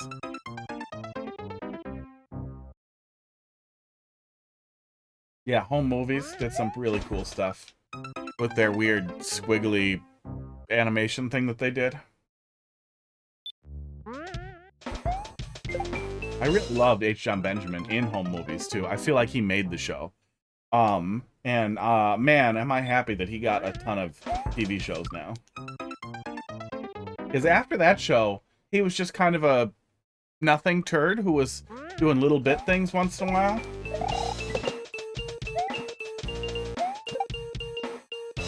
Oh, okay. Okay. But then he got Archer, and then he got Bob's Burgers, and the first Bob's Burgers episode, because I was like, oh my god, it's on Fox. It's going to be fucking The Simpsons with a voice that I like, and I'm going to hate it. The first episode, he's making jokes about how, like, no, they're not gonna molest the heavy kid. The heavy kid can bring it out to the child molester. I was like, oh, okay, so Fox stopped being terrible, so there's really no explanation for Family Guy then? I hope that... Okay, that was right.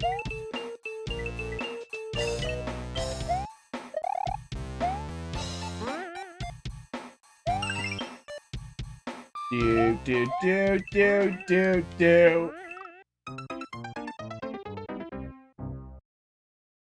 Loved his actual show. H. John Benjamin in a Van, or whatever the hell it was called. Because he's got a face for radio. He's so much worse when his face is there. Like his voice acting is phenomenal. But like he's done a lot of actual acting stuff. Little parts on Parks and Rec. There's some other ones I'm not thinking of, but he's had a bunch of little parts on things as well as bigger things like his band show. And it's always terrible. Yeah, his face doesn't match his voice, and he's always doing that awkward, kind of confused child thing, and it doesn't play. It doesn't play for me. Hey! The Mysterious Star has Thanks for the started follow there, following. Mysterious Star. Thank you. How you doing tonight?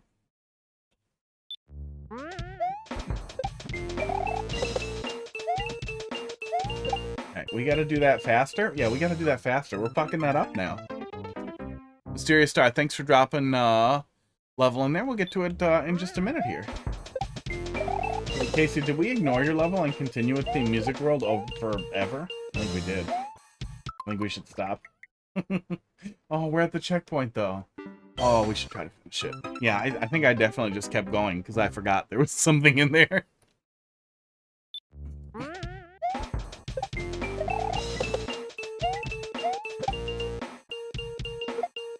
Oh my god. Why donut blocks down there? I feel like when you're already pushing back on me with the auto scroll that maybe donut blocks are not necessary. Don't know if the code will work well. We'll see in a minute.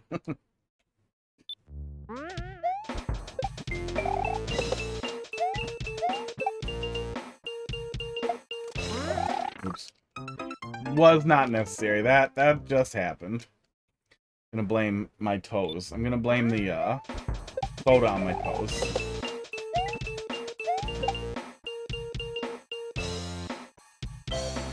Dude. You're signed to go to bed. And if it does work, no sleep ever again. Missed it. And not much in queue. And the one in front of you, it might not exist. And the soda on my toes. Well, it was the fault of my toes. They're a little damp. I don't have extra socks, but I wish I did.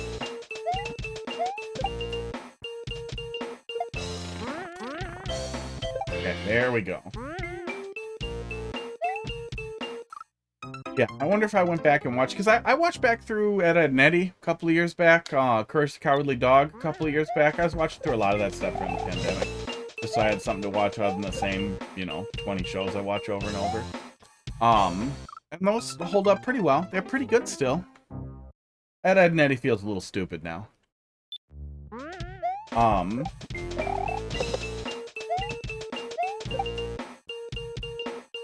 it. I really don't like that setup. I feel like that setup is putting a ton of pressure on me to go fast in like 3 different lanes when you already have the crushing pressure of the auto scroll. That doesn't feel necessary at all. They have all these ways you can fail on your way over to this jump. Feels unnecessarily punishing.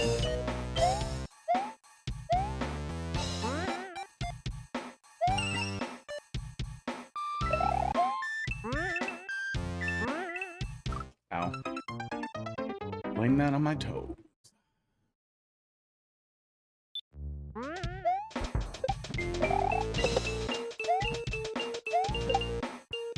Yeah, it's super annoying to miss there. And you're already racing against the auto scroll anyway, so it just seems weird to have the setup like that at all. I think the icicles add nothing to that setup other than a weird complicating factor that doesn't do anything.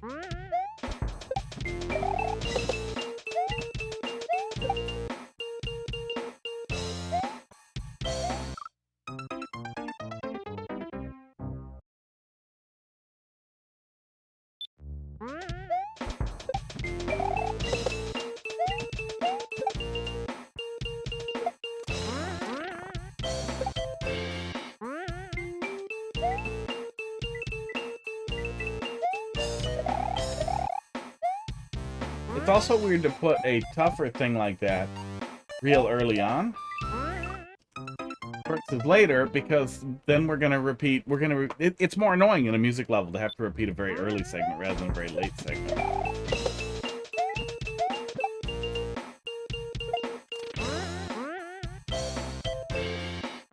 And it fucked up.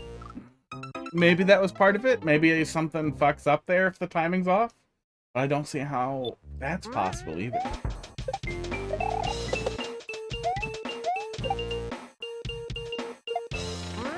Oh, okay. It looks like if you have a running start, it fucks up. I think I was going too fast and broke it.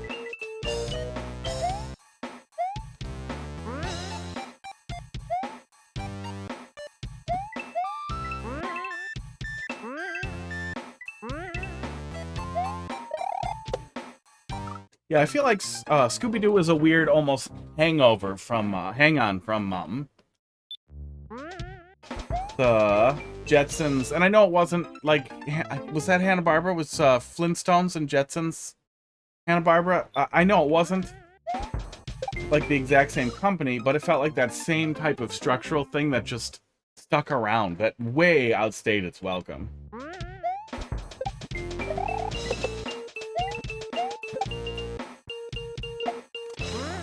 Yeah, if you have a running start there, it breaks too. Yeah, structurally, that whole section is fucked. Especially when you're putting that much pressure on the player. They're gonna want to go as fast as they possibly can, so it's gonna be pretty easy to accidentally start running there. Or to start fucking it up then when you realize, okay, well, I can't run, I have to walk and then start running. Yeah, just kludgy. Just a thick section. You don't. Bad feeling.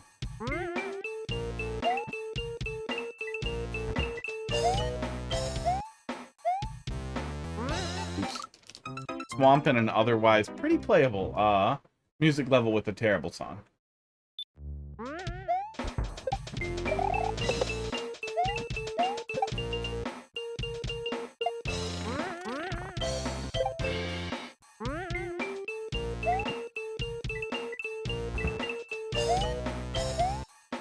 Esports.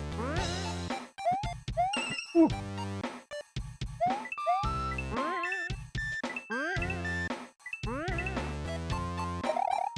Oh, come on. Okay. Mike Tyson Adult Swim was a fun parody. I didn't recall that. They gave Mike Tyson a TV show, huh? Wasn't he really punchy? Wasn't he like brain dead almost? Or at least almost impossible to understand?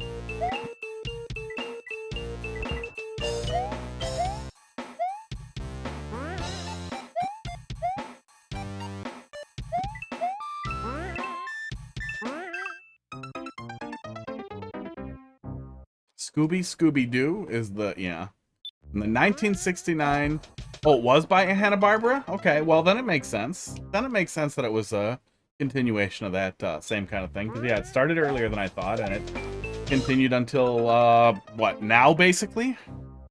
But I think it ran well through the 80s. Yeah, it's getting old.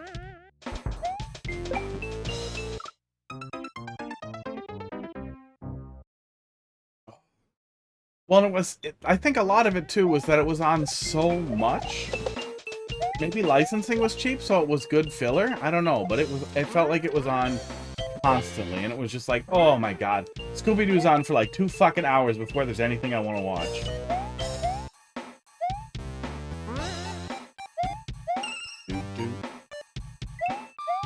Replace. Okay. I wanna die. I wish this level ended.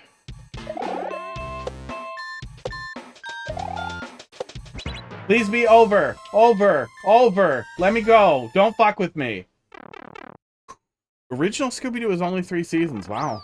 That might have been some of it too then. Maybe it was watching those same episodes. I'm guessing 40 total? 50? For 1,000 years? Uh-oh. What are you doing? I didn't stand too fucking close to that. Wow. What are you showing me? What are you showing me right now? Whose head is that? Season 3 was 1978. Weird. I did not like that. I did not like that at all. Goodbye.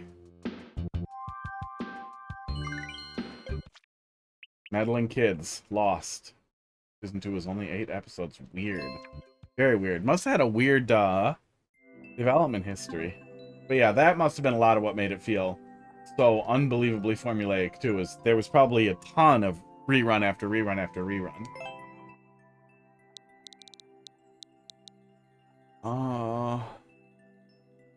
Next. My level contains a large amount of P-switches. I like P-switch jumps, generally. Yeah.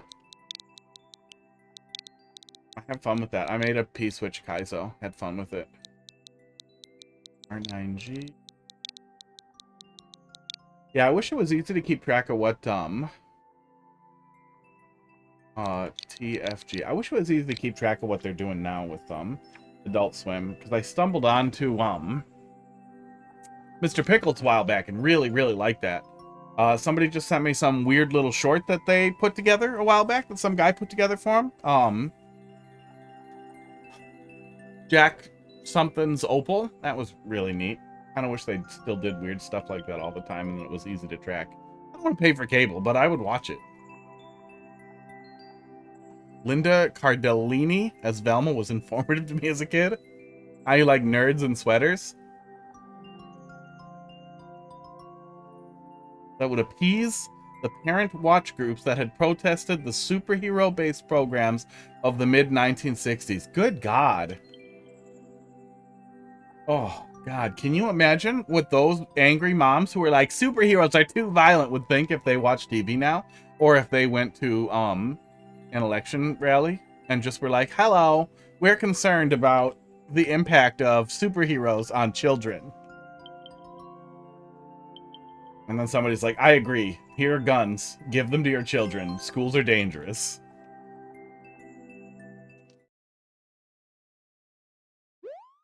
Spooky Kaizo Coast. This one worked.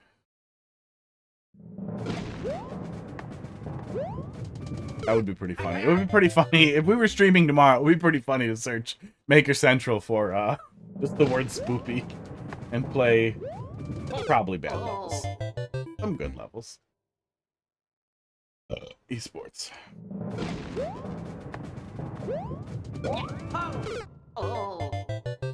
I have a sweatshirt. Kind of a nerd. I don't have glasses, though. I have sunglasses. But I feel like that's more Johnny Bravo than Velma. Yeah, somebody was saying that Maker Central is not keeping up. I haven't seen Wazoolis in a while. I should go ask in the Discord if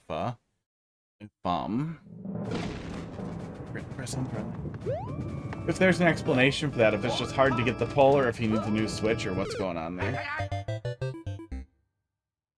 Nintendo did something. Tough start. Tough start here. Getting the coaster started, then we have a weird... jumps off of coasters are always a little weird.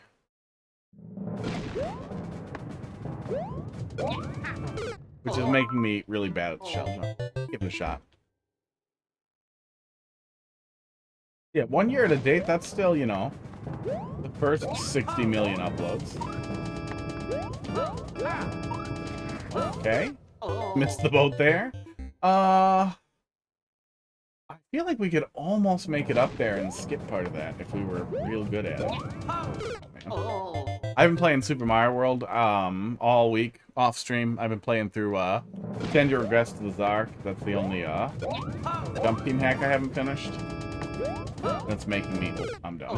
It's making me worse at shell jumps in particular. The 3,000 points off. Well, does it bother you? Does it bother you to have your score misrepresented? Ugh.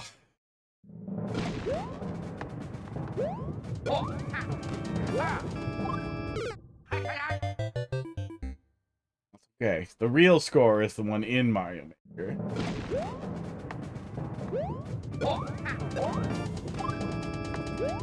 Yeah, I mean, it's nice as an archive, but yeah, we, Oh, I missed that. We're definitely missing a good amount, but Mario Maker over the last year-ish has extremely slowed down, so I wish it was up to date. I wish I could filter that and use that as basically the bookmark site, but as for its purpose as an archive, I think it at least has a lot. I assume the rest of it's all getting downloaded somewhere, so it's weird that it's not getting flooded in there, because Wazoolis' level viewer, the tool that lets you view levels, can view current levels, so you'd think they'd get pulled in whenever people looked them up. But I don't know. I did see that I was getting rate limited on the tool when I was having it automatically pull up levels that I went to with my my thing that puts the information on the stream about the level over there and up there. Esports. I don't care. It's just kind of silly. I feel that.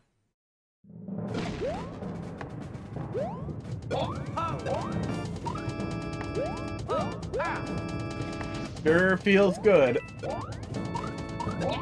That's wrong. Okay, we want to run off way earlier. Hey, have a good night, Box. We'll see you later. See you next week. If you end up checking out that level from Socks, send me the VOD.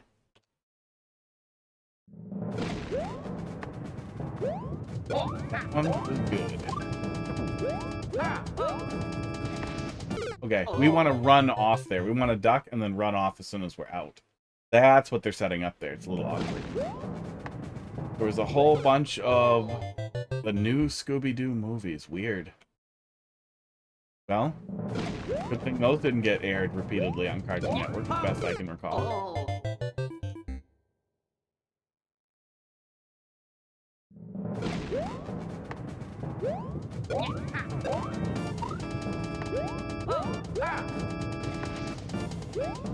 Nope. Looks like Scarpy-Doo was made in 1979. That sounds correct. Block that in. Scarpy-Doo. Oh my god. And, I don't know if that's still a thing. I don't know if people even still, like, watch TV like that anymore. Like, if anybody does. But man, the fact that TV just used to turn off. That it used to just be like, no, TV's over. Turn off your TV. We're gonna play the national anthem and then just play a weird noise until the morning. It was so fucking weird.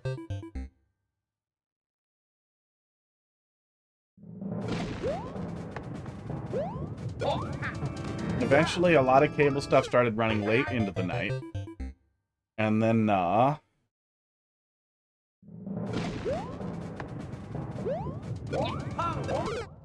infomercials were about the only thing that was still on. And it wasn't on every channel. There were a couple of channels that would have weird infomercials. And a lot of stuff just shut down. It was fucking weird.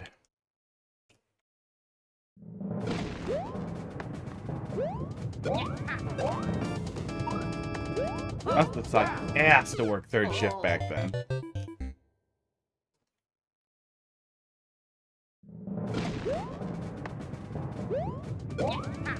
Ow. All the movies had a guest star. Yikes. I remember them making a bunch of terrible live action movies. I don't remember animated ones. But I also never liked it that much. Like, I feel like I was over Scooby-Doo very early on. The first one had the Three Stooges. What the fuck? Oops. I forgot to stall.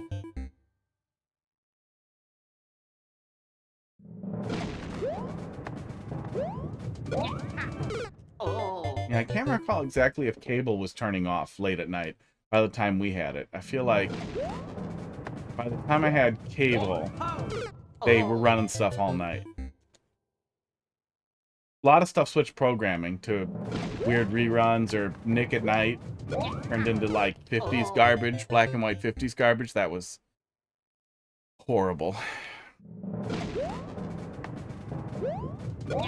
Oh my god, yeah, the weird kids always talking about like watching the porn channels, the late at night porn channels that were scrambled, but like you could sort of make stuff out sometimes was the weirdest fucking thing. Like, what are you doing? Like, why are you working this hard to try and see like half a tit? What the fuck is wrong with you? But I swear to, there were always these kids talking about it in middle school. And by then, some people had the internet. Just Google, you know, green half tit. You'll probably find something. There's one that I really liked where Scooby and Shaggy became teachers at a monster school, but I can't remember the name of it. I feel like if you Google that, you'll find it. Or if you ask AI, you know, it might know. It might figure it out. Or it might make something up. It might... Okay, I'm over it. I'm over it. We're making no progress. Seems like it's okay. Seems like it's okay, but the awkward start makes it hard for me to get a good handle on.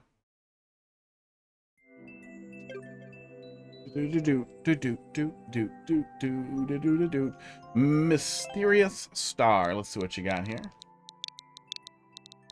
QP7.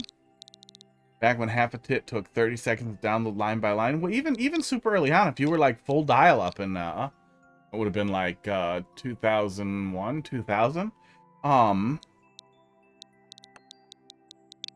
You know, it's out there. You find them.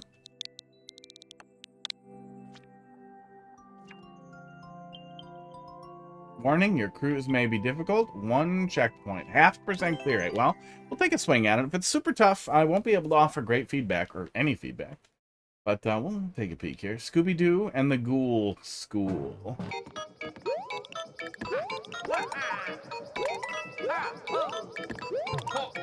I'm not obligated to hit every piece, which it looks like I was supposed to grab one of them.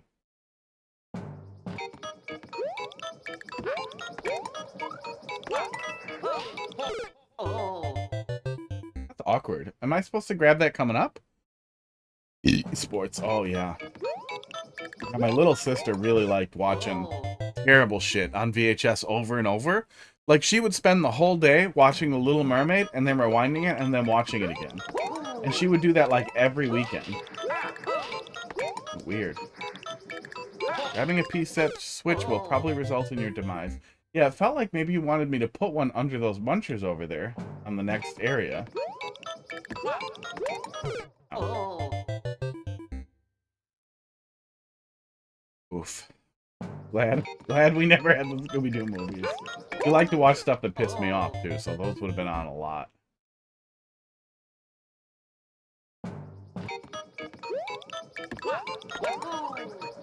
Well, back in the day, there weren't like there wasn't really as much going for video games either. We had Game Boy, but you know, it sucked a little. So if somebody was using the TV to watch the fucking same VHS over and over again, that's what was on. That's what you were stuck with. Unless you had a super fancy TV that did picture-in-picture.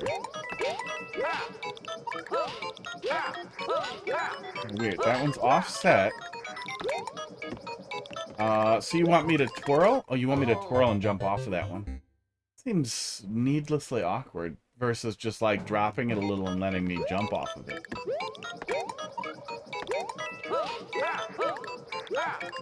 Oops.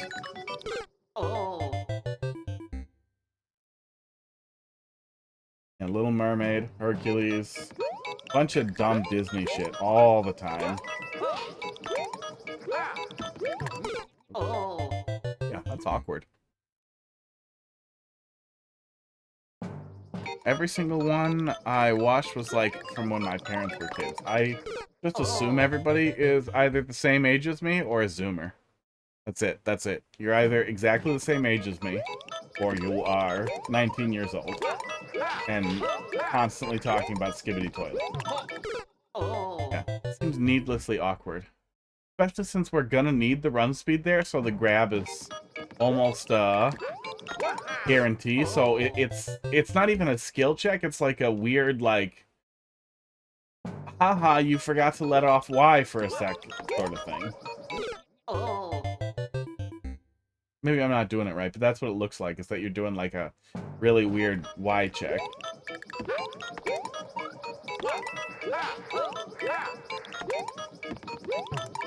Yeah. Yeah, even if we go back, I don't feel like there's a good way to do it other than to slip in there and then twirl as we hit it.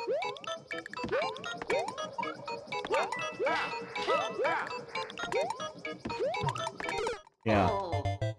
That's tough. If we're a little lower down, we're very likely to grab it, and if we're coming at it high, it's tough to get the jump, too.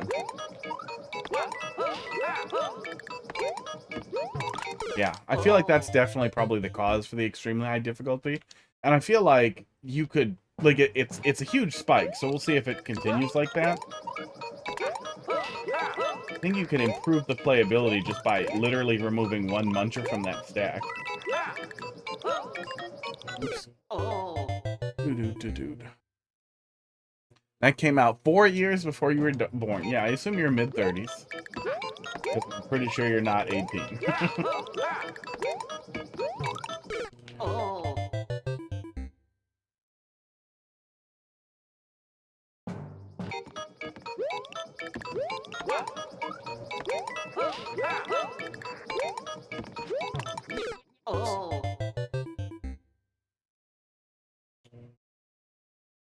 That's my assumption for everyone.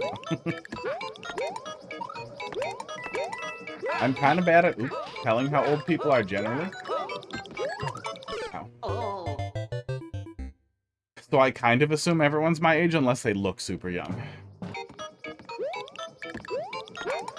Or they look super old. I don't know.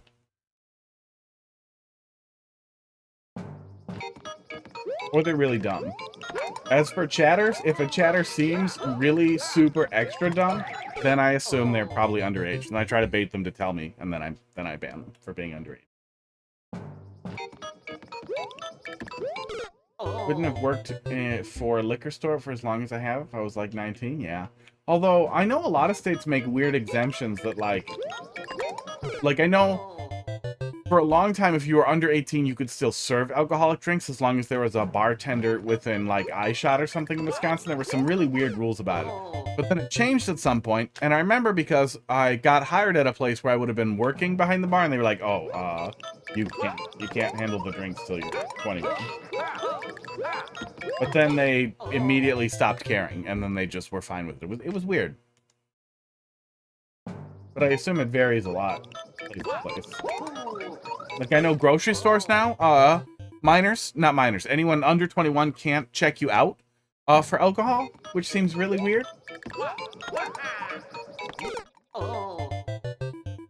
Like, oh, we can't run alcohol here. Do you want to go to another line? Like, no. Put up a sign. I'm buying some freaking alcohol.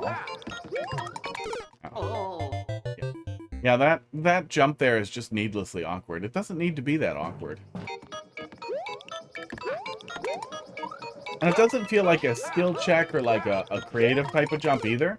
It just feels like, what it reminds me a lot of is when people do shell jumps from too far away. Not like where you're dropping it and hitting the shell and then jumping off of it after it ricochets, but oops, just a really, really awkward setup where it's like, no, I want you to throw it from higher, from 2 blocks further away than you should be, other than 1.5. You want you like 4 blocks away. You have to be 18 in order to serve or ring up for alcohol. Yeah, see, that makes sense. Probably annoying for younger waiters or waitresses, but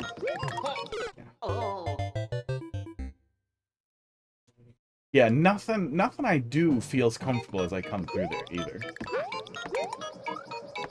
You can get it pretty consistently with this, but if we're doing the twirl, it's really, really hard to approximate where we're doing the jump then from that stupid ducking position.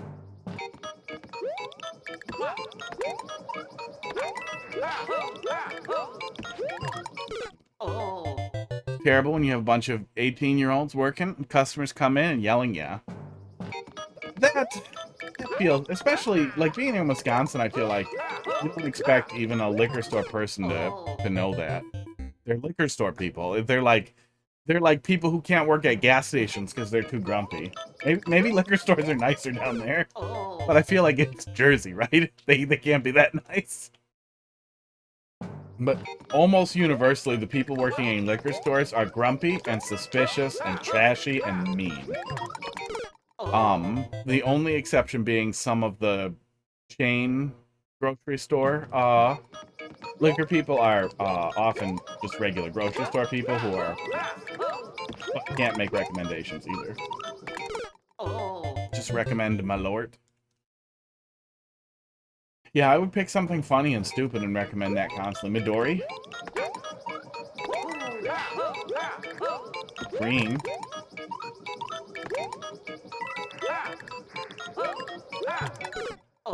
Yeah.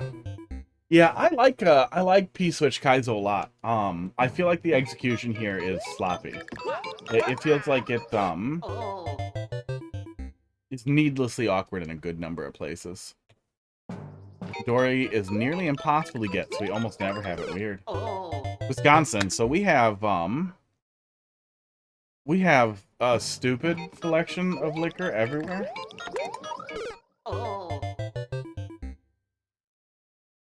Midori sours are really nice. Yeah, I'm not going to argue with what other people's experiences are, but I will say that in 100% of cases, when people say other people had a different experience, they're wrong. Over a dozen studies have shown that in all cases, always wrong.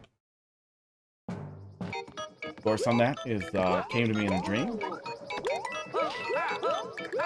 This is my experience. I'm not a heavy Kaizo player, but I would say I play a lot of Kaizo Super Mario World, and I play a little bit of Kaizo in Mario Maker. I do okay. This feels awkward. That jump especially feels awkward.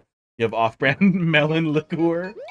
Oh god, I would be so worried about it though, like, if it doesn't say Midori out, like, what if it's watermelon? What if it's watermelon?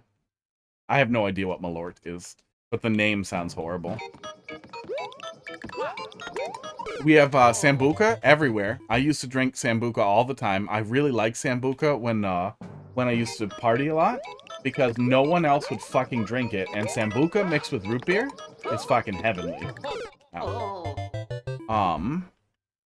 It tastes delicious. It's absolutely delightful. You can mix it like 50-50 and get completely, absolutely just hammered out of your mind. Super easy, and no one steals it. No one ever steals Sambuca. Ow. Yeah, Sambuca's good.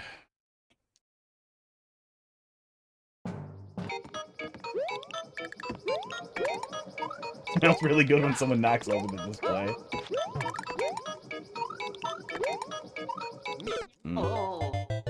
I don't like anise. I don't like anise licorice especially. I like black licorice that's flavored with licorice root and herbs a lot.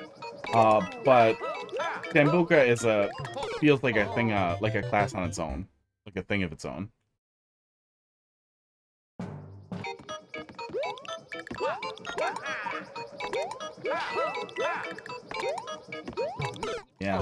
Yeah, the weird pacing in that vertical segment there too makes me feel like you're more playing at it then. Yeah, it's sticky. It's very sticky. It's very sweet. I think that makes it easy to drink.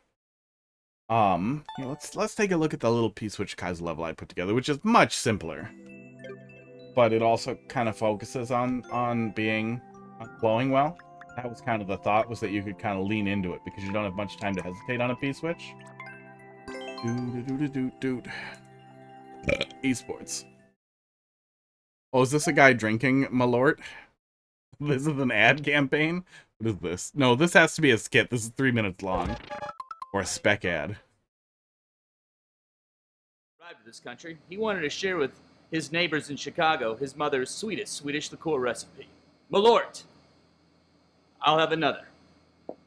What is Malort? Take the shot and then say Malort. I'll have another. Can you do You that? want me to take the shot? Yeah, that's the tagline, so we need that in there, okay? Okay. You're great. I'll have another. Malort. Oh. I'll have another one. Yeah, I mean, I've definitely had shots like that. Oh. Traditional wormwood-based digestive. Oh yeah, this is always a good thought too. Is you give the player a P-switch to hold. Oops. They can't accidentally pick up a P-switch. So maybe consider incorporating either a POW or a P-switch into the design of the level and indicating to the player where to use that, because it significantly improves the experience if you're a little off on the jump. If the player has something to hold like this, it's so much less frustrating. I cannot believe how easily I blew through that.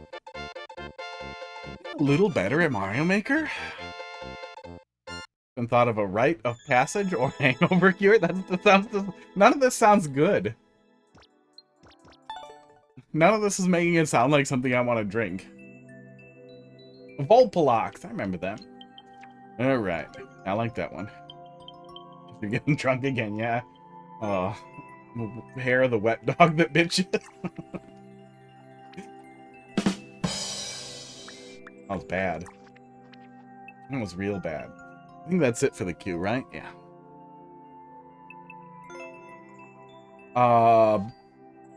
Kirsch is really good. I have no idea what drinks to make with it, but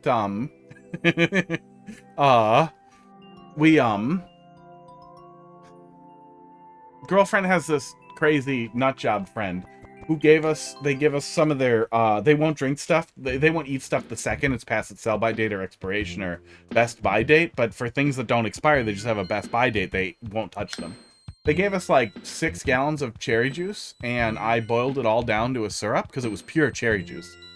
Pure pasteurized cherry juice, so I just boiled that shit down into a super thick syrup in like a bottle like this. And if you put a big fucking spoonful of that thick shit and some Kirsch, and then just some rye whiskey is what I was using, and sour in there, lime juice and sweetener, it's fucking amazing. Really nice. Your ex-bro bought you the bottle as a joke, you had one shot out of it. And then you imitated the commercial, and then you put it back up and never touched it again.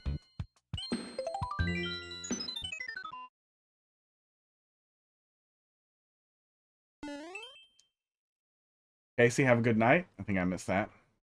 We'll be back to yell at more levels on Monday. Okay, okay.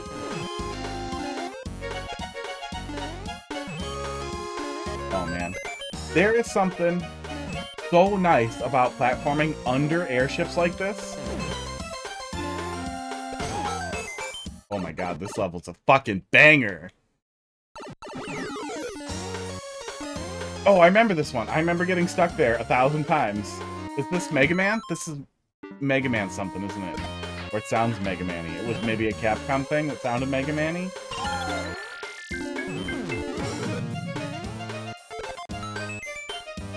This song's a fucking banger.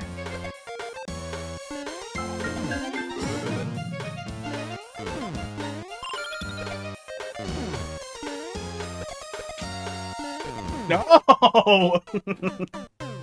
Yeah, it was really good. I tend to do a lot of random shit when I'm mixing stuff together and just kind of putting stuff together that sounds good. Whiskey sour is the real classic simple thing I like to order. That's almost always what I'll order. I'll ask for rye whiskey sour at a place, or maybe a red stag sour. Uh-oh. Can't fuck that up. At home, I really like to do basically a whiskey sour. I usually make sour mix, or if I don't have sour mix, I'll just put like some honey and some lime juice and water together and do that. As sour mix, but I really like to do whiskey, rye whiskey, Jim Beam, 100 whatever proofs, 115 I think. The green bottle of their rye whiskey is really nice.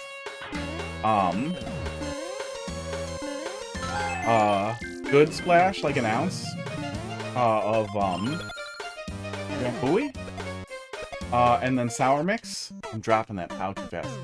Sour mix, 50-50 sour mix, and Monster Rehab lemon tea is really, really good.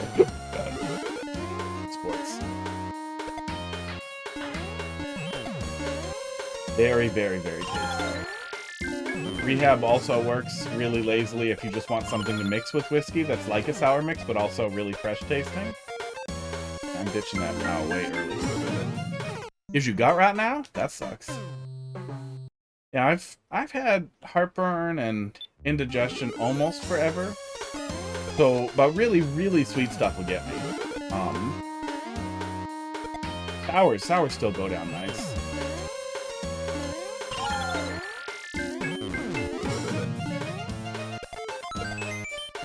That is the one I need to stop throwing. I just keep throwing it there for some reason. Rusty Nail. What's Rusty Nail? I swear.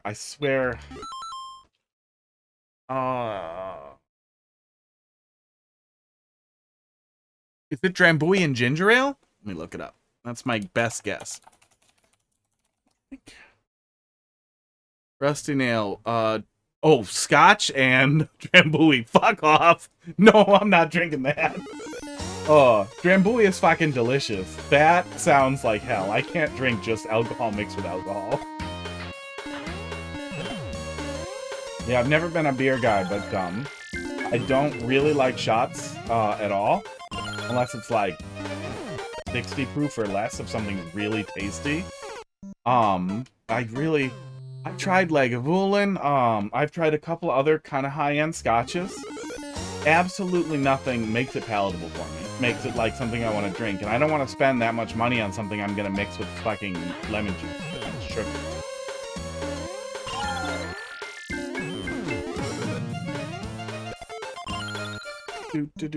Yeah. Yeah, I mean, you do you. If you like it, you like it.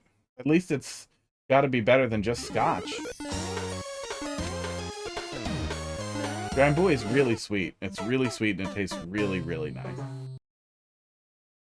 But that also sounds like pure, like not just intoxication, but also that the discomfort that you feel from drinking a lot of pure alcohol, or at least I feel. It never goes down good. As a kid, I tried a capful. Fuck. I tried a little capful of my mom. My mom was a raging alcoholic. I drink like 3 times a year. Even when I used to party, I only drank on weekends and I wouldn't drink at all. I've always had a personal policy to not drink when I'm sad or dealing with shit. Ow. I think that helped. Yeah, when I was a kid, I tried a capful of my mom's fucking just Fleshman's vodka, and it instantly gives me heartburn. So I assumed, oh, I'll never be able to drink. It gives me heartburn. It turns out it's only the cheapest, worst alcohol on the planet that gives me heartburn. If it's even halfway drinkable, it goes down fine. Unless it's a shot, then it still, burns and tastes bad. It's a fucking banger.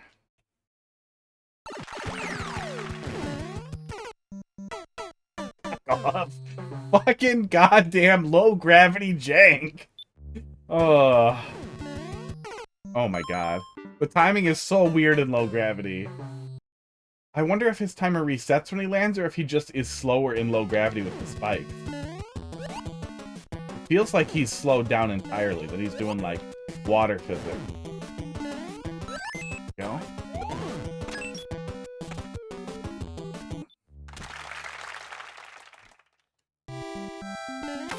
Do. Wow. That was a fucking banger.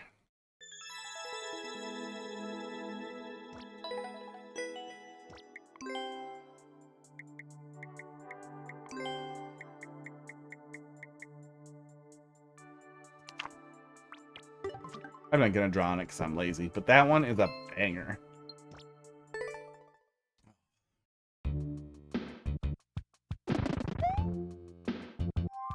Yeah, I haven't had. I have mixed drinks and drinking to get drunk very rarely. Pretty much only socially.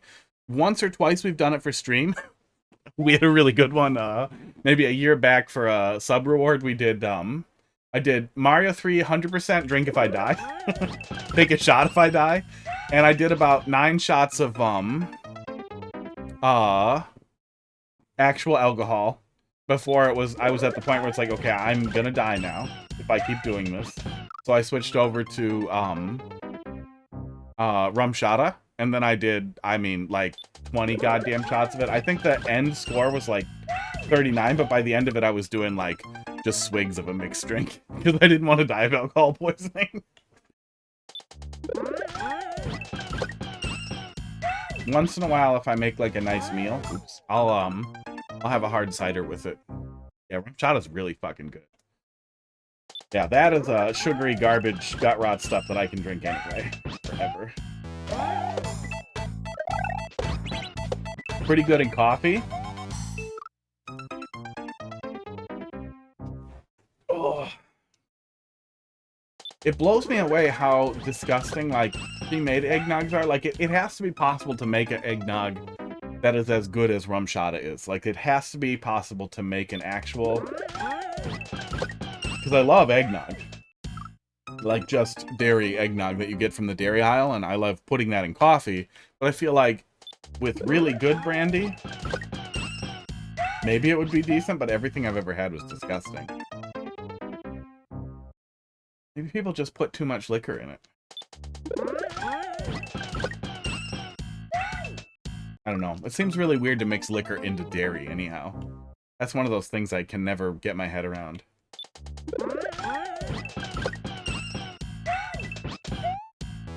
And does it make nice coffee?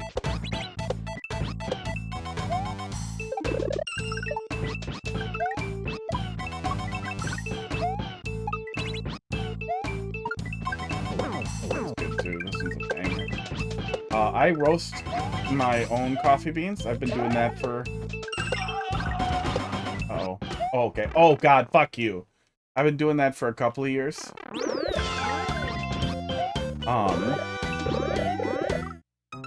What is this? Oh, Psycho Killer. I fucking knew I recognized it. Always have Tom and Jerry's at Xmas time. Tom and Jerry's. I don't know what that is. Is that a drink? I only know the song from Always Sunny in Philadelphia.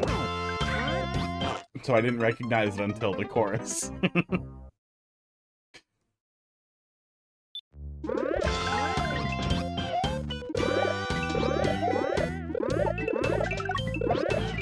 Yeah, I bartended for a couple of years in a hotel.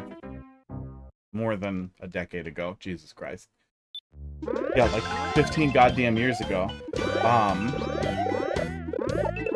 But it was a hotel in Wisconsin, so whiskey sours and beer and Jack and Coke, rum and Coke. Egg and brandy and shit. That sounds horrible. Sounds like lazy eggnog.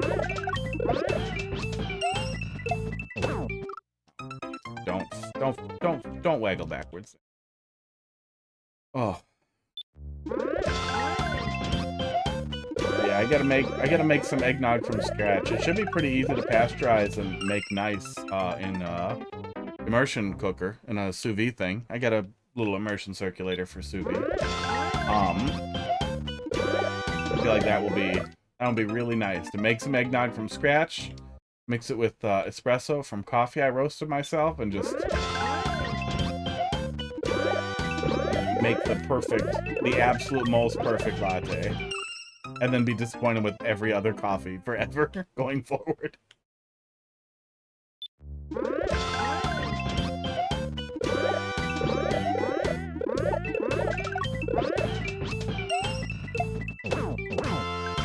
Oops. Eggnog's one of those things, though, that I've made it a couple of times before, and it's really good when you make it from scratch. But, it's not like it's so much better that it's stupid. Like, roasting your own beans. I get my beans from, Sweet Maria's. I'm pretty sure it's called Sweet Maria's. And I get pretty much whatever Sumatra sounds good. And has the highest cupping score. The stock rotates too quickly for me to, like, hone in on anything specific. So I just get 20 pounds of whatever and keep it in the fridge until I roast it.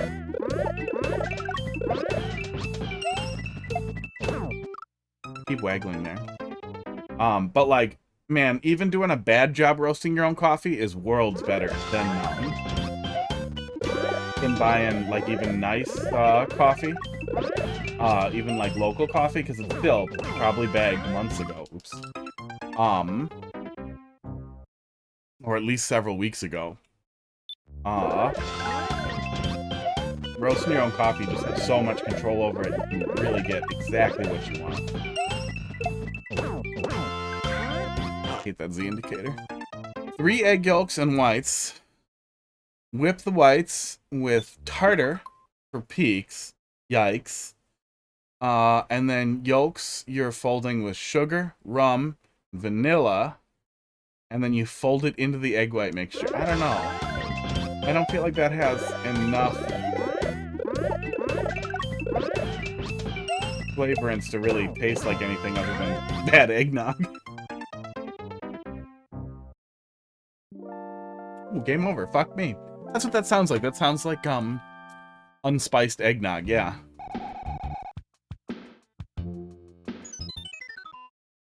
Half ounce of dark rum, 1/4 teaspoon of vanilla extract.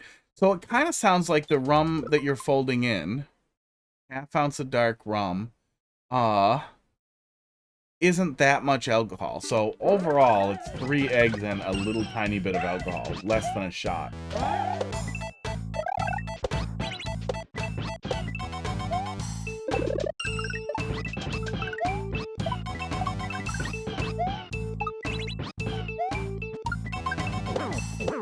Can't pick out. I'm sure I've had some making rum before, but I can't pick out the flavor offhand.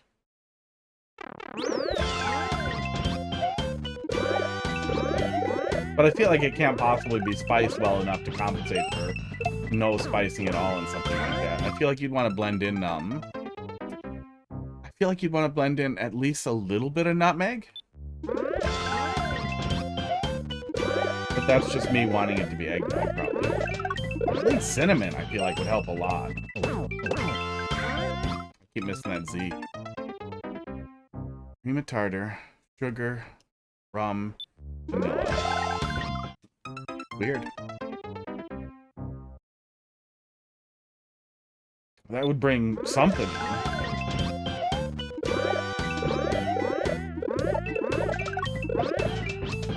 How's it called Tom and Jerry? That's a weird thing to call it, too.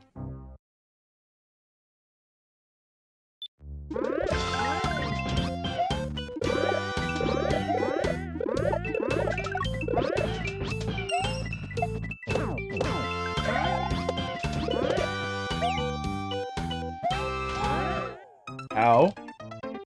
Yeah. Fucking boomers and their nonsense. Man, I don't even know how people can afford to be alcoholics now. Like, back in the day, living in an efficiency with, like, 25 goddamn people. 8 people in a tiny little efficiency. And it was still pretty tough to afford things back then when you're, you know, working 2 part-time jobs because employers are dicks that don't want to pay for insurance or whatever. I assume that's still pretty common, is people suffering and not being able to get full-time employment for dumb shit. And rent is out of control, so I can't even imagine how much it must suck to just have a shit job like that, and then, you know, alcoholism and nicotine addiction and just inability to cook. I feel like a lot of people just can't cook at all. Even back then, people barely cooked and it was all microwave shit. And people acted like it was a fucking magic trick that I could cook. It's like, no, it's just you take things and follow the directions on the box. Put stuff in it. Fuck off. But man, and fast food and cheap microwave stuff is so much more expensive now. It must be. This fucking sucks so much. Yeah, rent is bonkers. Housing pricing is out of control in general, too. The whole thing seems like it's pricing people out of it. I feel like I'm in the last generation that's going to be able to reasonably afford homes.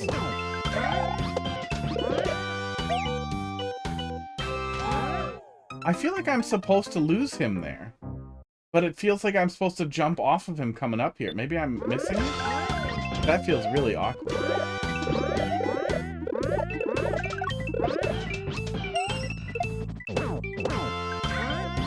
I keep missing that Z.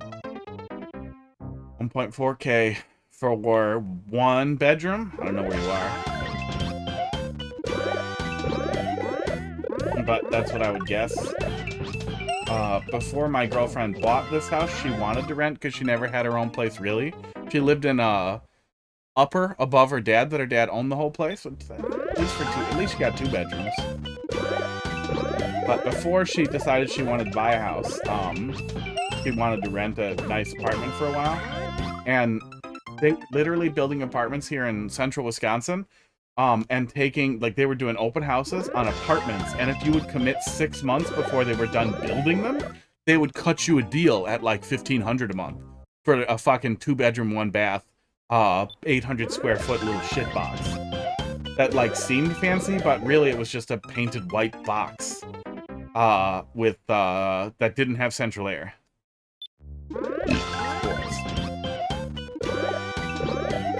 And when you run those numbers against,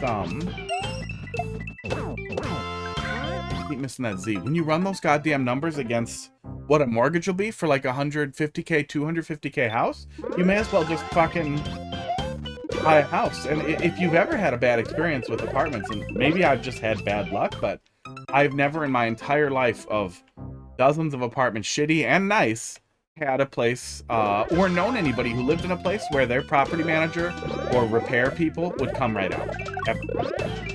It's always a bunch of fucking shit to get any work done, a bunch of stupid excuses. Okay, we're just ditching him, that's what we're doing. And weeks of waiting every single time. So I already spent my entire life learning to repair things because I'm not patient and I'm not willing to wait for stuff to work. And then getting landlords to be like, well, you did that of your own volition, I'm not paying you. Or me being like, look, I need this fixed now. Call an emergency plumber, or you have to discount my rent for the month. No, just you do it. You do it. You find a plumber and tell them to bill me. They won't do that. They tell me to fuck off.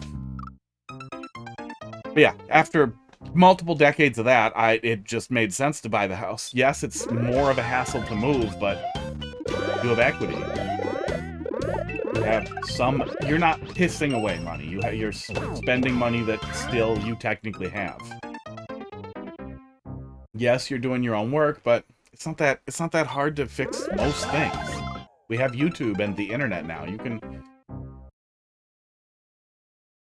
like, we've all met like handyman or repairman or plumbers, and lots of them are dumb as shit. Like, there are lots of skilled jobs like that regular laymen can learn to do. So they can learn to do it. Almost anybody can learn to do it.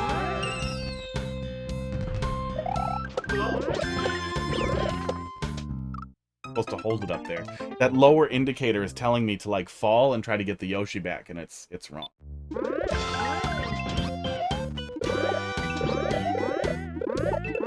Yeah, I bought a place. A couple years later, my girlfriend bought a place, and I live there. I live here with her now. I rent my place for just a little bit more than my mortgage is. Buddy of mine so that I don't have to deal with it being destroyed, and I don't have to deal with... Because on the one hand, I wouldn't want to charge an insanely unethical price for rent, but it's a house with 2 bedrooms and a finished basement. But it seems crazy to charge, you know, $2,500 for something like that. But, if I charged a reasonable amount, if I charged like $1,200, $1,400 for it, I know exactly the kind of person who's going to want to stay there. It's going to be really poor people who don't care about it, who can't afford to care about it, and they're going to ruin it. And then it's going to be a bunch of work to fix, and then I have to charge more, and then it sucks. So it was really nice to find a personal friend who wanted to stay there, who wanted to live there, and agree not to be a dong, and to cut me some slack, let me try to fix stuff myself if anything is stupid, and to help me out with it. It's been good so far. They did rewire a 220 outlet as 110 without telling me, and blew up a vacuum cleaner, but they didn't blow the wiring out or ruin anything, so that was good. At least they didn't try to do it the other way around.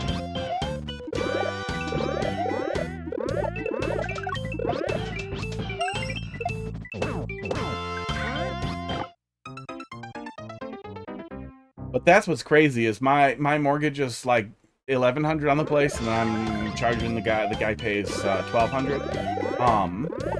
But all these boomers who have their houses paid off, or who bought their houses before the market was crazy, who pay like $300 in mortgage, and then they're charging $1,500. That's fucking crazy. That's a fucking money printer.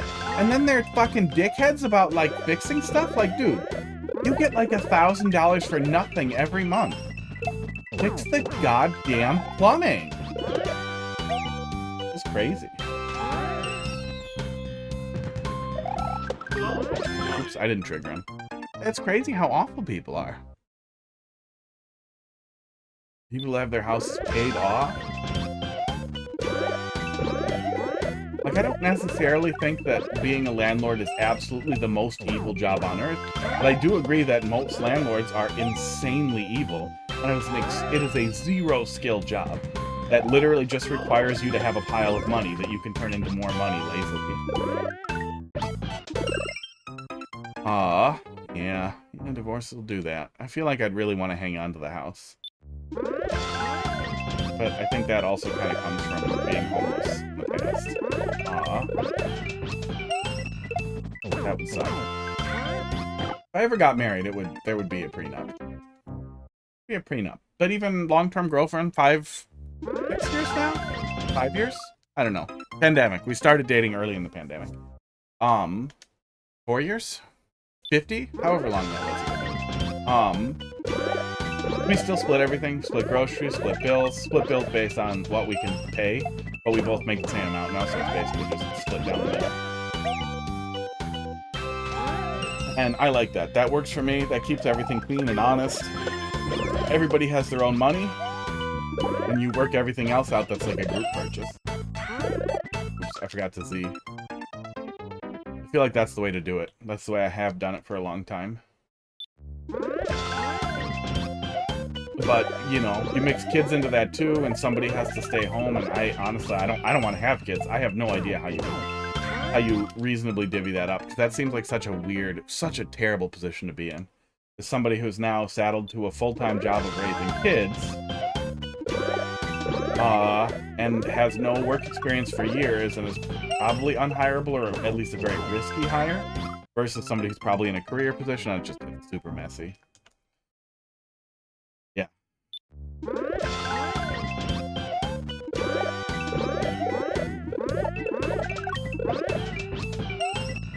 But you'd think, considering how easy it is to be a landlord, how little effort goes into it, and how it's basically a money printer, you'd think that, man, people would commit to not being shitballs. Because everybody knows. Like, having a boss at work who doesn't do anything, like, even if you have a boss at work who doesn't do anything, the last thing they should be doing is, like, playing video games in front of you and being like, you're a little bitch. You have to do my job, you little bitch pussy. Pussy bitch ass pussy. Check it out, I'm playing your favorite game, you little piece of shit. But you wouldn't do that, because they're gonna kill you in your sleep. That's basically what landlords are doing when they're constantly being like, oh yeah, My plumber's out of town for 2 months, so I'll have somebody come and fix it, but, like, it's gonna take, like, 2 months. My last landlord pulled that shit on me. And there was, like, an open sewer vent in the basement that he just didn't feel like fixing or dealing with. Okay, what are you eating? Ew. Is that cream donuts?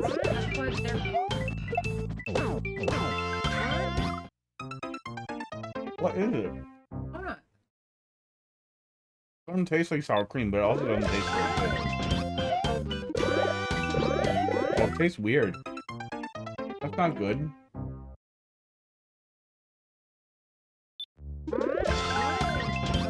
Yeah, that landlord never fixed anything. Heidi says hello. And, charged me an ass load, and I knew his mortgage was paid off. And I had not great credit. Not terrible credit, but not great credit. Oh, I was supposed to walk him? I feel like... It's so awkward. Hi. Hi and bye. She's gone. Crackers was here.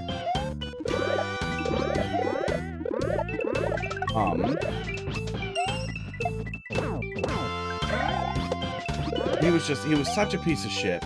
I had not great credit, but I talked him into letting me rent there, because I really didn't want an apartment. I wanted a house to stay in. For triple security deposit that he desperately tried to keep. He was such a cock. I was going through a really rough breakup when I moved into the place. Really needed to get out of the place that I was at. And he knew that I needed something, so he took advantage of me. Like, yeah, first month's rent and triple security deposit, because we charge you extra one for the cats, and then we gotta do an extra one with your credit, and then, yeah, then you can move in as soon as you're ready. Okay, we just missed it. Oh, thank God for that vine. Oh, thank God, triple, yeah. Because he wanted 1,000 for the deposit, 1,000 because I had cats, and then another 1,000 because I had a credit score of like 580 or something. Yeah, it was okay. The structure got a little weird in the second half, I feel like, but overall was pretty good. I think we got time for one more. I'm gonna close the queue though. Slow night. It keeps being slow. Maybe we're gonna do ROM hacks on Wednesdays. Wednesdays have been slow. Yeah, triple security deposit. It sucked. I was glad he rented to me, but it was just one of... Oh, and the whole garage was so tilted and off kern that I couldn't get my car in it. And I showed him that, and he's like, "Oh, sorry. Like, can you fix it?" That's what it is. It sounds so familiar. I couldn't place it. That's the Vanilla Dome. Ow. The whole garage was slanted like this, and my car could not get in. It wasn't a big car. It was Ford Focus. Late 90s Ford Focus. Early aughts? But I could not get my fucking car in the garage. It sucked. I wanted a garage so I wouldn't have to clean off my car all the time.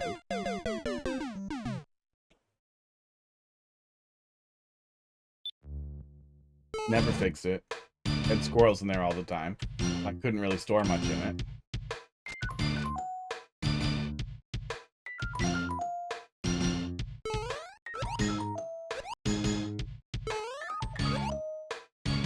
There we go. Okay.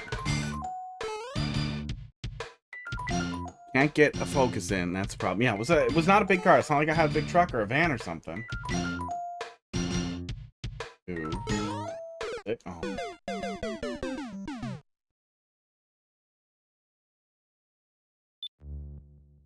The back hallway was clearly like a weird addition to basically allow you to get into the cellar. And it froze. Frost would form on the wall in the back hall, and it was just gross back there. Usually insects back there. It was just gross. It was poorly built and shitty. It just wasn't a good place.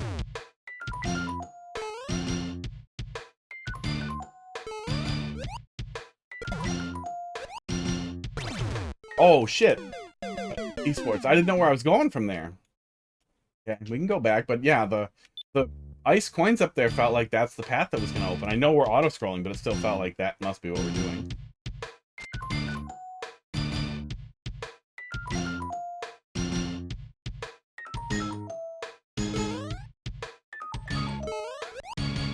There was this horrible little room in the middle of the basement. Like, you came down the basement stairs and then came around this, like, creepy little room that I think must have been some kind of, like, rainwater catch or something at some point, but it had a door kind of smashed into it. Like, they just kind of chipped away at it and built a frame.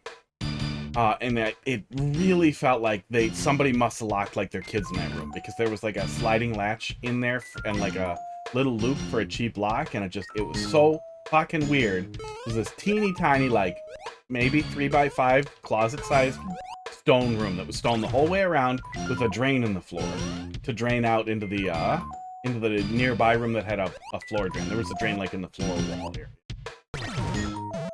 Yeah, see that? That's bad, too. It was a creepy little room. Creepy little goddamn room. I have my 3D printer in there so the cats couldn't get into it.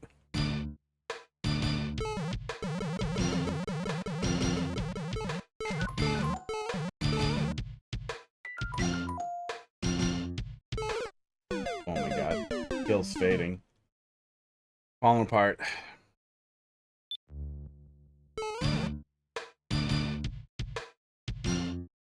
Weird windows too, so no air conditioning. And the windows were weird, so I had to get portable air conditioners to hook up to, like, the weird crank casement side opening windows. And it was really tough to keep it cool.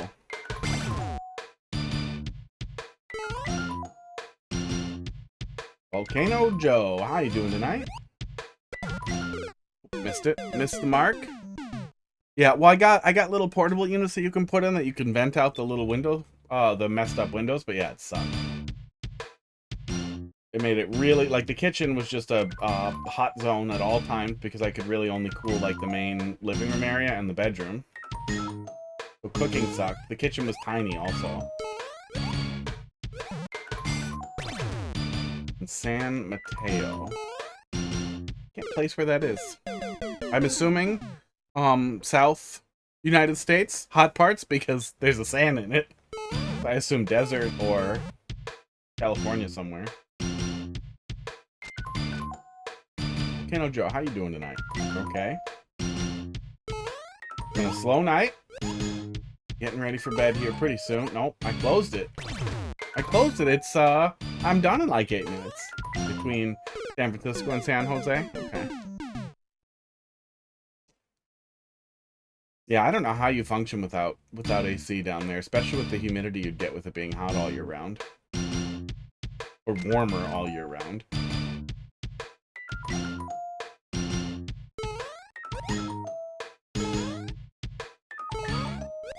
I put in a heat pump here because we have central air in the main house, but my office and, like, stream area is in this weird, like, extension to the building. And man, putting in the DIY heat pump was absurdly easy. You just need a hole about this big and power for it. Yeah, sorry. We'll be back yelling at Mario again on Monday. But yeah, I closed it for now. We got work I'm in the office in the morning too, so I don't want to end up running really late. Taking cold showers, yeah. I know there's those weird, like, swamp coolers that people make where you're basically blowing cool air through, like, hay or something, through wet hay. And that somehow cools it off. I don't understand the, like, thermodynamics behind it, other than it gets rid of heat. Oops. Just gonna resub the 10-second shield boop redo next week, I guess, yeah. I'm gonna wrap up pretty soon. Oh, resubmit. Give me a sec. Brain falling apart.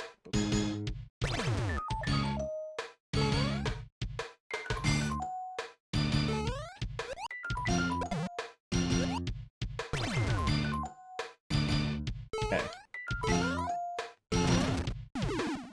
Now what? Okay, now we cross. Oh, fuck off. Oh, fuck off. Yeah, I fall apart in the heat too, so it was getting really tough to cool even just my office with window air units. So, and the second furnace that we have in the extension back here is on its last legs. So heat pump should do heating and cooling. It does cooling really good. It should also do cooling really good. Heating really good.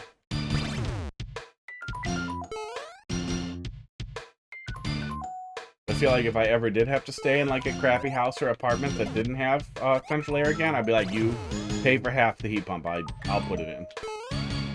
It was really easy.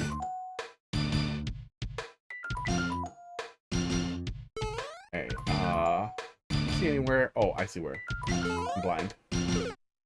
And dumb.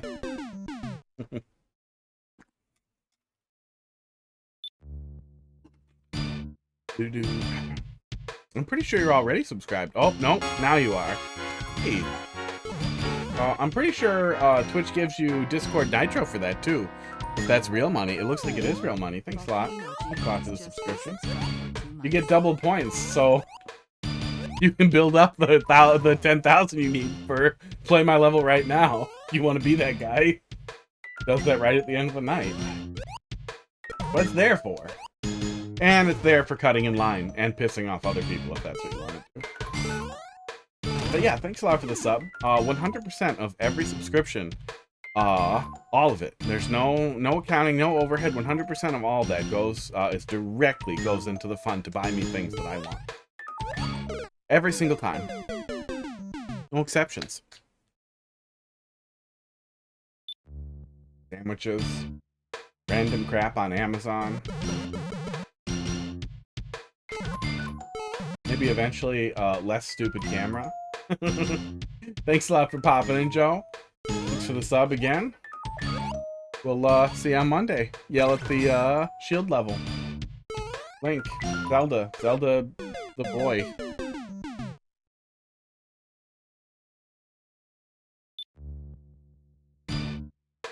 What 3D printer do you recommend?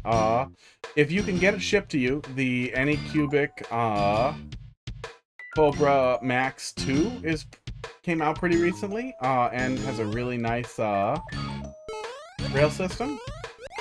Looks really, really good. I have an Anycubic Cobra Max 1, and it is an exceptionally nice printer, so upgrading that with better rails and a direct drive extruder just seems like good sense for something that can print great and fast. Yeah, have a good night, Joe. We'll see you later. But it depends on what you want to print. If you're going to print like little miniatures or things like that, or little knickknacks exclusively, you don't need to print big things, just very little things. You can get pretty good resin printers for real cheap. And mine's a couple years old now. But it's pretty easy. Yeah, for D&D shit, I would get a resin printer. Because the detail level on resin printers and the almost invisible to completely invisible layer lines is like mind-blowing. You could probably find a decent used one if you have limits on cash for very cheap, because people want to upgrade those all the time because they keep coming out with better tech. But a new one is only a couple $100. The resin's pretty expensive. But it's about $20. It's about double the price of cheap filament. So it'll cost about double the price to print stuff out. But if it's small stuff, the double doesn't really matter. It's 10 cents versus 20 cents for a little thing this big or whatever. Resin's messier. Resin's a lot messier. Cleaning resin and curing resin will require you to have a place to do that. UV lights that are dangerous to your eyes and skin. But resin looks really, really nice, and it's fun to play with. Calm down, Crackers. You can jump up here if you want.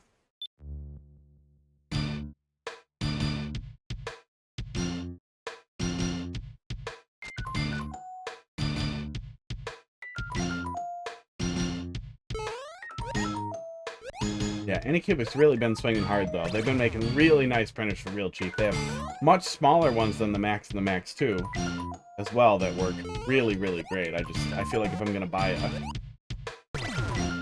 regular 3D printer, I'm going to want to print big stuff with it.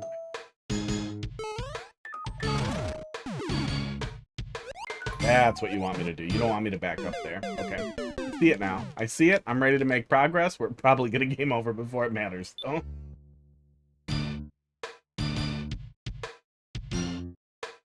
Yeah, I got a resin printer, and I printed a little bit with it and got a little annoyed with it. I haven't used it too much. I want to start printing custom keyboard cases and either start assembling keyboards as a side hustle to sell, or just selling the cases to people, because, man, people really overcharge for the 3D printed cases that they sell.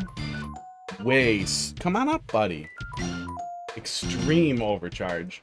And I could undercut the market and make an excellent profit. And if I was doing resin, I could make a ton of money on it, too.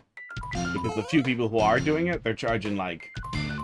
For the plastic ones, people are charging 40 upwards to 80, 90, 100 bucks for shit plastic for very brittle PLA, not even using, like, high-quality plastics like PETG or carbon-impregnated ones. So I could easily undercut those markets for money.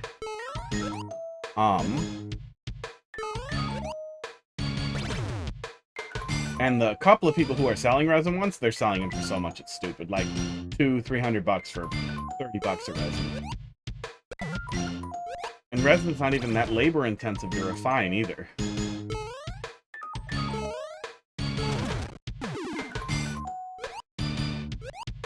Okay. Hello? Oh, the swamp needs to go too. God damn it. Oh, okay, well, we're ready to start here next time. Yeah, I want to do it. Spite businesses are usually what gets me going, too. One of the things I wanted to do with the resin printer also was, some guy on Reddit kept promoting his stupid, buttons for his, ROG Ally that he was charging, I think he wanted 60 bucks for literally $2 of plastic. And he tried to say that, well, they're my designs. And I was like, no, they're not. No, they're not. They're literally these. I can tell from the shape of the letters, you're using this person's design. And he was being a bitch about it. So I told the person that he was using their designs commercially, which pissed them off. They got him banned on Etsy, and he insisted he was going to keep selling. So I wanted to put him out of business. I got their permission to use the designs only to put him out of business, only for that purpose, to undercut him constantly and piss him off, which they gave me immediately. But he ended up getting banned on Reddit and every other platform he was on, so then I lost interest in doing the spite business because he owned himself, being a baby about it. Yeah, keyboard cases would be legitimately profitable and a lot of fun to do. All right. Well, I will be back on Monday. Nice talking with you, Rain Dog. You have a good night. Have a good weekend. I'm fucking out of here.